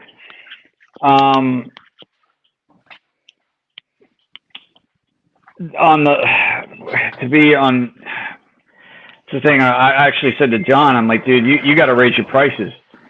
Like, I mean, when you compare to, why would you tell him that? Yeah, why would you tell him because that? I mean, when you look at what's out there, and it's like, okay, you've got a bloodline that's good for 200 babies, that he's putting out there. This is where I agree with everybody else now. Rob is the crazy man. Yeah. Yeah, I mean, it should be different, but So I'm like Stone Cold Stunner you while you getting ice cream. I mean, I agree with you, Rob. I'll be honest with you. I do agree with you. There needs to be, somebody's got to bring back greens and focus just on green stuff and just focus on nice, big, robust critters, and Yabos. just. So you asked the designer question earlier. Okay. Do you consider your first animals the ones that produce greens, not the ones that produce yellows? I'm sorry, not the offspring. The offspring that turned green, not the offspring that was the crazy shit, all that. When you made the Chloe Noahs, and you got green snakes from your first parents, or whatever the parents were, do you consider those designer snakes? No, I just considered them, sort of, for all intents and purposes, just chondros. I mean, there wasn't really any other thought. When did you start considering your designers? Once it got predictable. In other words, once it got to the point, like I remember with like baby doll stuff, where I would tell people, I could say with certainty, it's like, okay, 50%. Well, no, like with baby doll stuff, it was sort of like 75% of the animals are going to be screamers. As far as yellow. How did you know that? Because I'd already done it so many times. Squirters. Like, and that was the thing that I always thought. So what'd you say? in order to price these, you need to have some kind of predictability. Like, how do you can't come up with a price until you've bred the animal, and then repeated the pairing. Okay. And unless you know what they do, nobody can look at a pair of chondros and throw them together if they've not been bred before and you have really an idea what they're going to do. I mean, you could say, okay, you might get some high blacks or high yellows out of it, but what degree? So, like, take baby doll blood, for example. What made example. you say this? Have you been seeing this recently? Seeing what? What you just mentioned. Well, no, the whole idea is, once you can say and predict, okay, it's like instead of, you got these guys out there that are selling animals with no pictures of the parents or anything, or pictures of the parents, but it's like, okay, or these will be what I'm breeding, and these are going to be produced the greatest of whatever, and it's like, well, if you haven't bred them yet, how can you even say that? You have no idea in this world what the hell they're going to do. And that's the one thing that chondros always tell us, is that you gotta breed them and see. So like with baby doll stuff, it wasn't until like the second or third time around that I realized, like, okay, like I can basically say, okay, say 75% are going to be really cool looking critters. 20% are going to just be, yeah, they're nice. And 5% are going to be green. And it's like, that's sort of what you go with. But the nice thing with that is, well, hold on. The nice thing is, though, and this is what threw a couple people, because I never explained this clear enough, was that, okay, even if you didn't get the screamer, you didn't get one of the 75%, you got one of the green ones. I would always hold the greens for myself, generally. I love talking percentages. I would always hold the greens for me because I didn't care. It's got the genetics. I'm not worried about it because that's what I did for years. Like when I bred baby doll and I saw what she did for the first time, I held back Sapphire and Star because they were the only two green females that she produced. Even if they were 9%ers? Even if what? Even if they were like 9%ers? What's he saying there? You got to... If they were 9%ers. I don't know. Here's what I want to know. How does a man... Even if they were 9%ers. Yeah. Single-digit percenters. Now, we'll talk about that offline. How does a man who got to the point where he was making 75% of his clutches screamers, how are you saying let's make green chondros great again? Well, this is the thing. Once you got to realize when you start with the basics and you've got the foundation there for good hardy animals, okay, and get back to that. Just let's go back for a moment and just say, okay, that's what we're focused on. Get back to nice, solid, big critters, healthy, robust, the normal kind of stuff. Color is the easiest goddamn thing in the world to get. Okay. You just have to be able to breed the things, and then get to the point of breed them every year. My point to that, my retort to that would be, well, again, you were in the golden age of importation where you were able to get your hands on a lot of exclusive stuff. Well, I mean, this is the thing I can tell you, though, dude. There was nothing in there that, I mean, if you were into color, there is nothing. I mean, I remember when I posted a picture of Aspen and somebody said, and I could tell, I mean, it was sort of shot. I mean, I don't know if there was anything behind it or not, but it was sort of like that. That is the greenest chondro I've ever seen in my life. But again, though, like I said, that was the golden age where you were getting blue animals in, but they were wild caught blues coming straight in instead of them being inbred for, or being, I should say, being bred stateside for it. So again, the golden age of importation was you guys didn't know what was what, honestly. So y'all was getting stuff and breeding together was just green snakes. Yeah, Yeah. we're living in the Mad Max era of importation. Where the forest over there has been completely desiccated. So again, it's like this. Yeah, it If actually there's held up longer than I thought it would, to be honest with you. right, But but it's like yeah. it's a barrel, right? Say there's a importation barrel. At the beginning of this barrel, what is going to be all of the top gold, and then as you get to the bottom is going to be all the coins left over that's picked over that's worth little, right? And that's kind Waffle of House what I'm saying waitresses. about how your lions were. Your green animals possibly could have been across from PNG, where the animals that are green that's coming over here now, we know exactly where they're from. Or if we don't know where they're from, we know for a fact they're not coming from the PNG borders. Fair enough. Okay, I'm following you, but So okay, so what I'm saying is, where are we going to get these great green snakes that you had access to? We don't have access to that stuff. We don't got the Dallas Zoo or the Cincinnati Zoo pumping out stuff like there was well, I mean, see, this is in the the thing 50s and that 60s when you was a young whippersnapper out here. this is the thing that would make it tough for me, because I mean, I've seen so many different animals, and I mean, I put it this way: I see enough of them online that I know they're out there, because I see these animals that I'm like, that's a perfect founding stock critter right there. But there's something that they're not proud of, or they're just not getting enough praise for, and it just doesn't get posted. You know what I mean? Because there are absolute giants out there, that I've seen, and there's just green ones out there.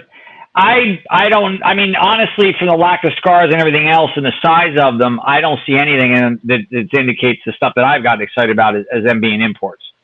Because generally the import stuff that I see, it, usually shows it. You can see that they were imported animals. They don't have the weight, they just, people, I don't know, they're just taking pictures of them too early or whatever, but yeah, I mean, that was the thing with Jade, I mean, dude, she had the worst scars on her body. That snake had been through absolute hell. And I was so shallow about that stuff that my thought was, okay, I'm just going to breed her and then just sell her as a proven breeder, because I can't stand looking at these scars on her. I mean, she just had so many scars on her that, I mean, she had a piece of like. What made you not want to sell her? The fact that she got a way back. After I bred her, and like I said, with that one, she ate she came in at 1,500 grams. Okay. I took her eggs, okay, threw them in the incubator. Within 5.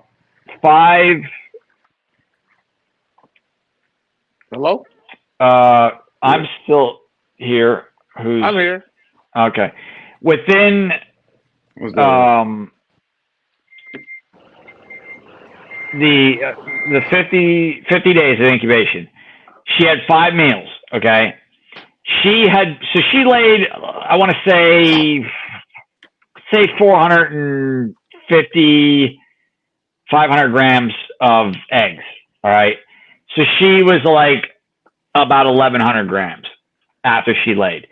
The day her babies hatched from 5 meals, she had put back all that weight that she lost from 5 meals. She was back to 1,500 grams. Yeah, that's not bad. Because we was talking about that earlier. Yeah, my thought was, if I can just get her back to 1,500 grams, because she was bred sort of off season. So if I can get her to like that following winter, if I can get her to 15 again, then I'll breed her again. Right. Well, in 7 months, she was 2,200 grams. Damn. And I'm like, okay, this is something different. This is something special, and that's when, like, that just got me over being a shallow piece of shit just like that, you know, because I'm like, I can deal with her scars all day long, you know, like I have no problem with them whatsoever. Because not only then, beauty's on the skin deep, baby. they what? Beauty's on the skin deep. Yeah. Yeah. I mean, I did learn that with her. I mean, I'll never again in my life probably see anything like her. I mean, that animal was just, there was something different about her. We talking about a snake, right? Jade, yeah. All right. Hey, Keno, did you want to switch over to the red thing? Yeah, Rob, what you have about the red thing? I know you had brought some notes about the reds because we know you like to, you know. You like to. Well, one of the things I wanted to point out, like, because I had a couple people ask questions about shade. Couple guys had gotten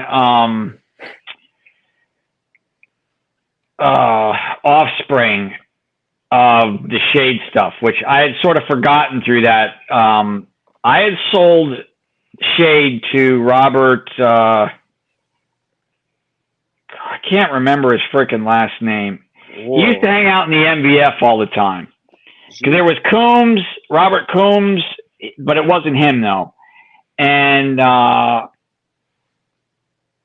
can't. God, I thought I had it for a second. I just can't remember his name.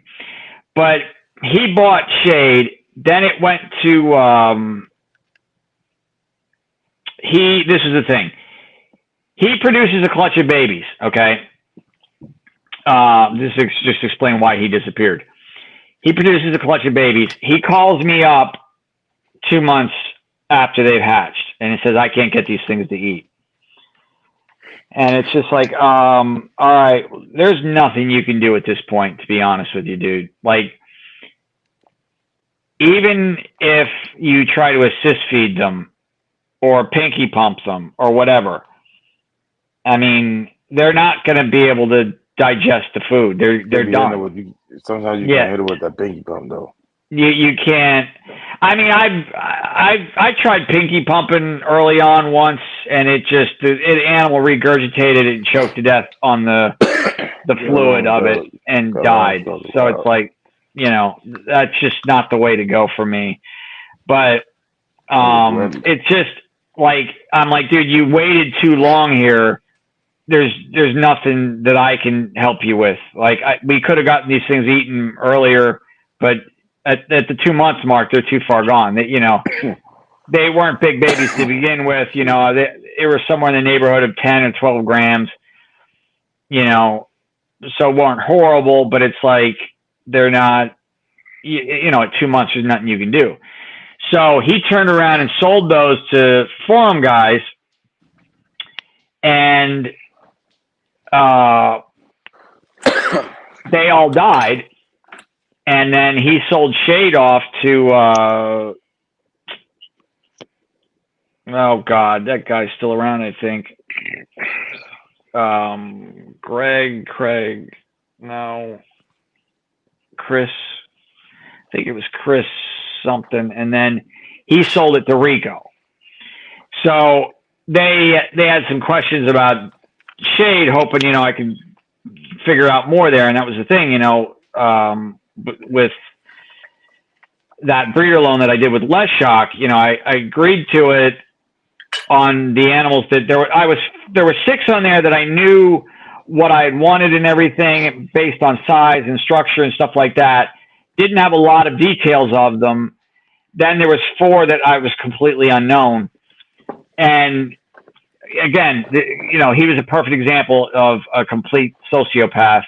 I mean, like, just one of those people that you got to watch out for in this business, man. They slip by you.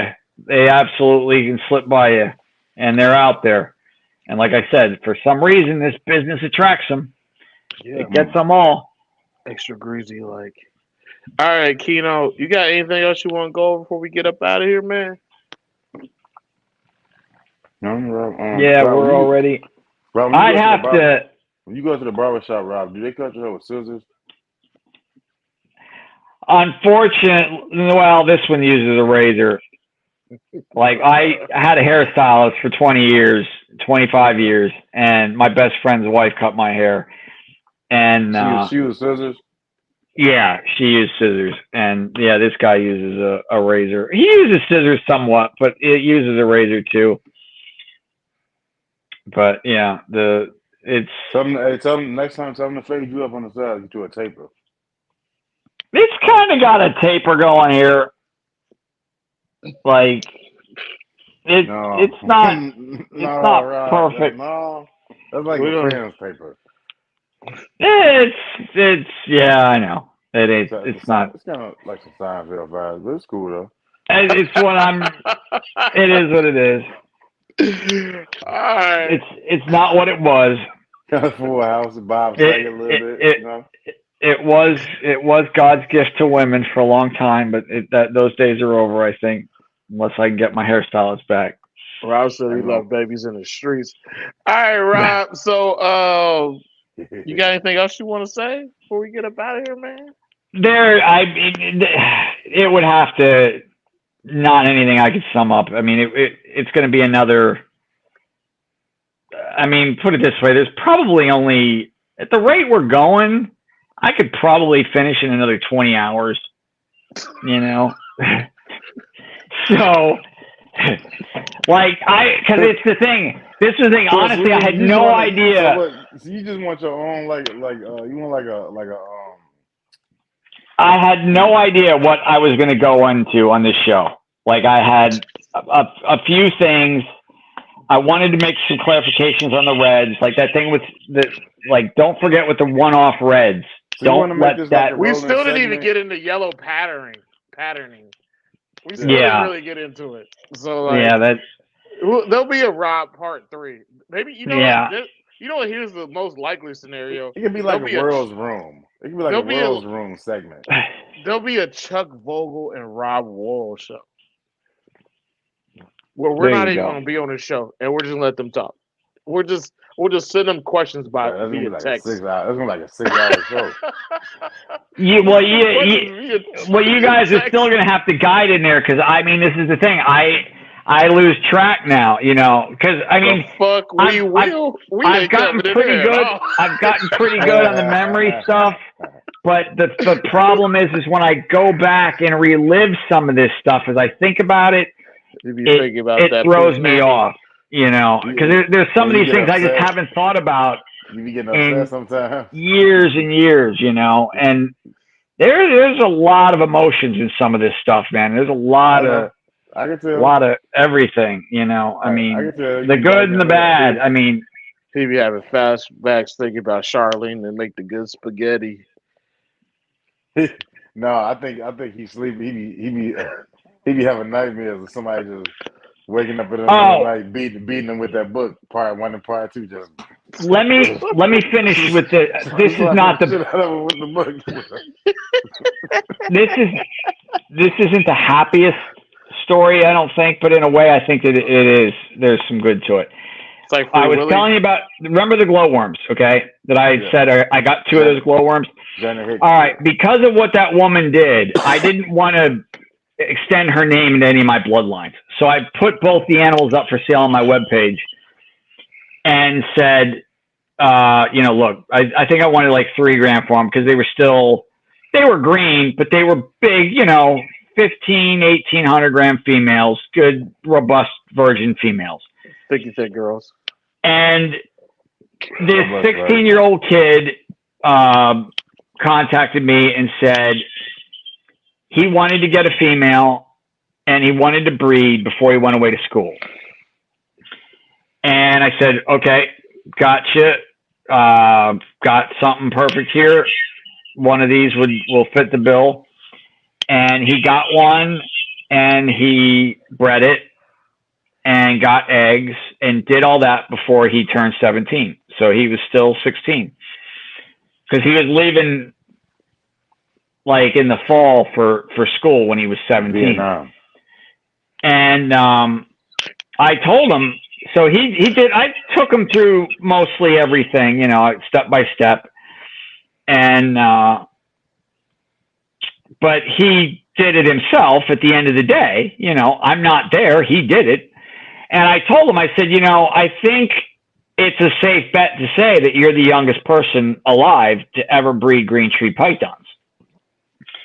And I think it got him a little bit more excited than I realized, because then he had gone onto the forums, and I think that was Schroeder's, in fact. I'm not sure, because maybe it's still up there. But he said, Rob told me, you know, that he thinks I'm the youngest that ever did this. Like, what do you guys think? And everybody just shit on this kid. Like, you know, I mean, here he is, a 16-year-old kid that shut the fuck up, Doogie Howser. Just excited to, you know, not only do this, but then the prospect of it, you know, being, okay, am I the youngest? What do you guys think? You know, has anybody heard differently? You know, kind of thing. Very innocent question. Fuck these kids. And these guys just absolutely shit on them. And I'm like, guys, like, this is the community, really?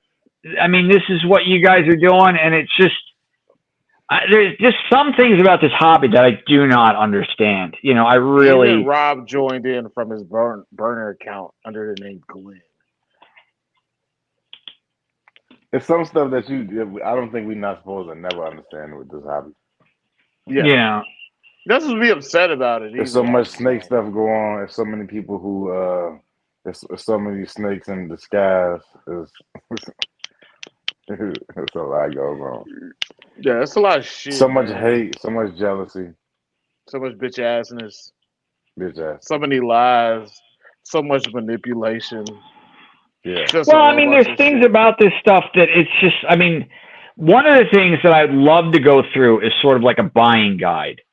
What to look for, things like that, where to start off, you know, especially for the new guys. Because this is the thing. The new guys are always the best. Like, this is the one where I think I told you guys, like the big animal breeders, stuff like that. I absolutely love those people. The new guys be getting that work, though.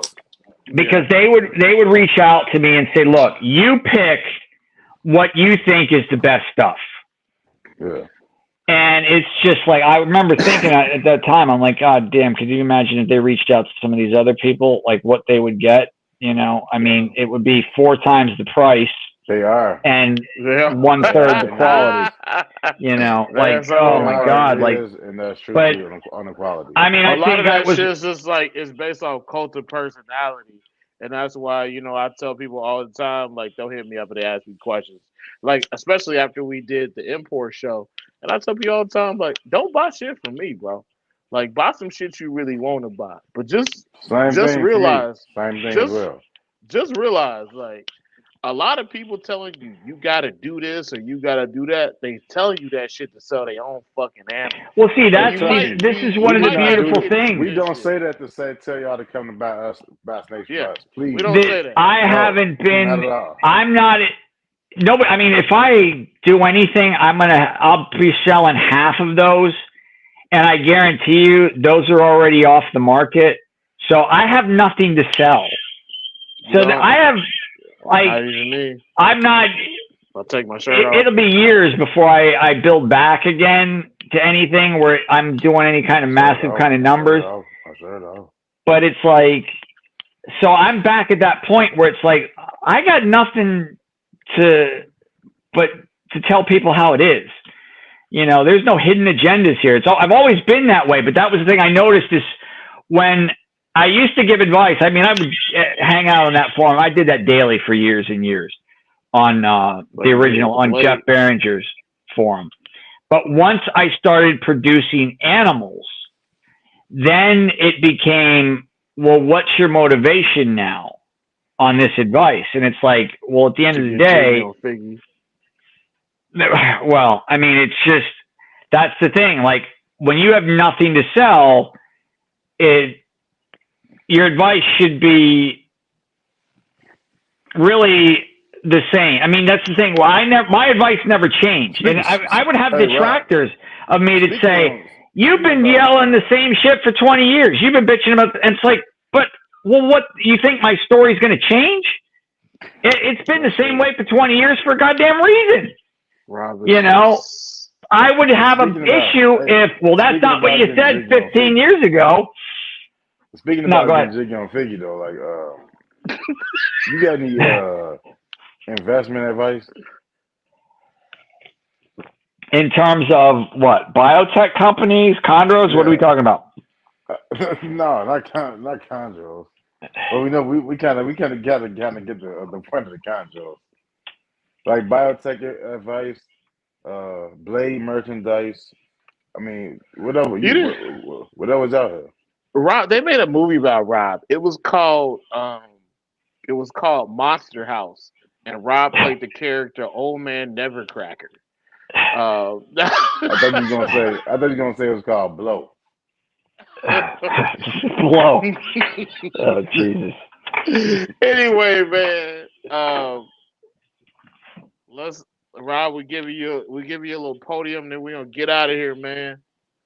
No, man, I think you guys did it. You covered everything. I mean, as far as, besides starting another, you're not getting out that easy. You're coming back, Rob. I can do that. Yeah, I mean, there's another. It's gonna be called Worrell's Room or something. Yeah, it's good. I think the best thing would be Worrell and Vogel. Cover a couple questions. Like, I got to get a hold of this.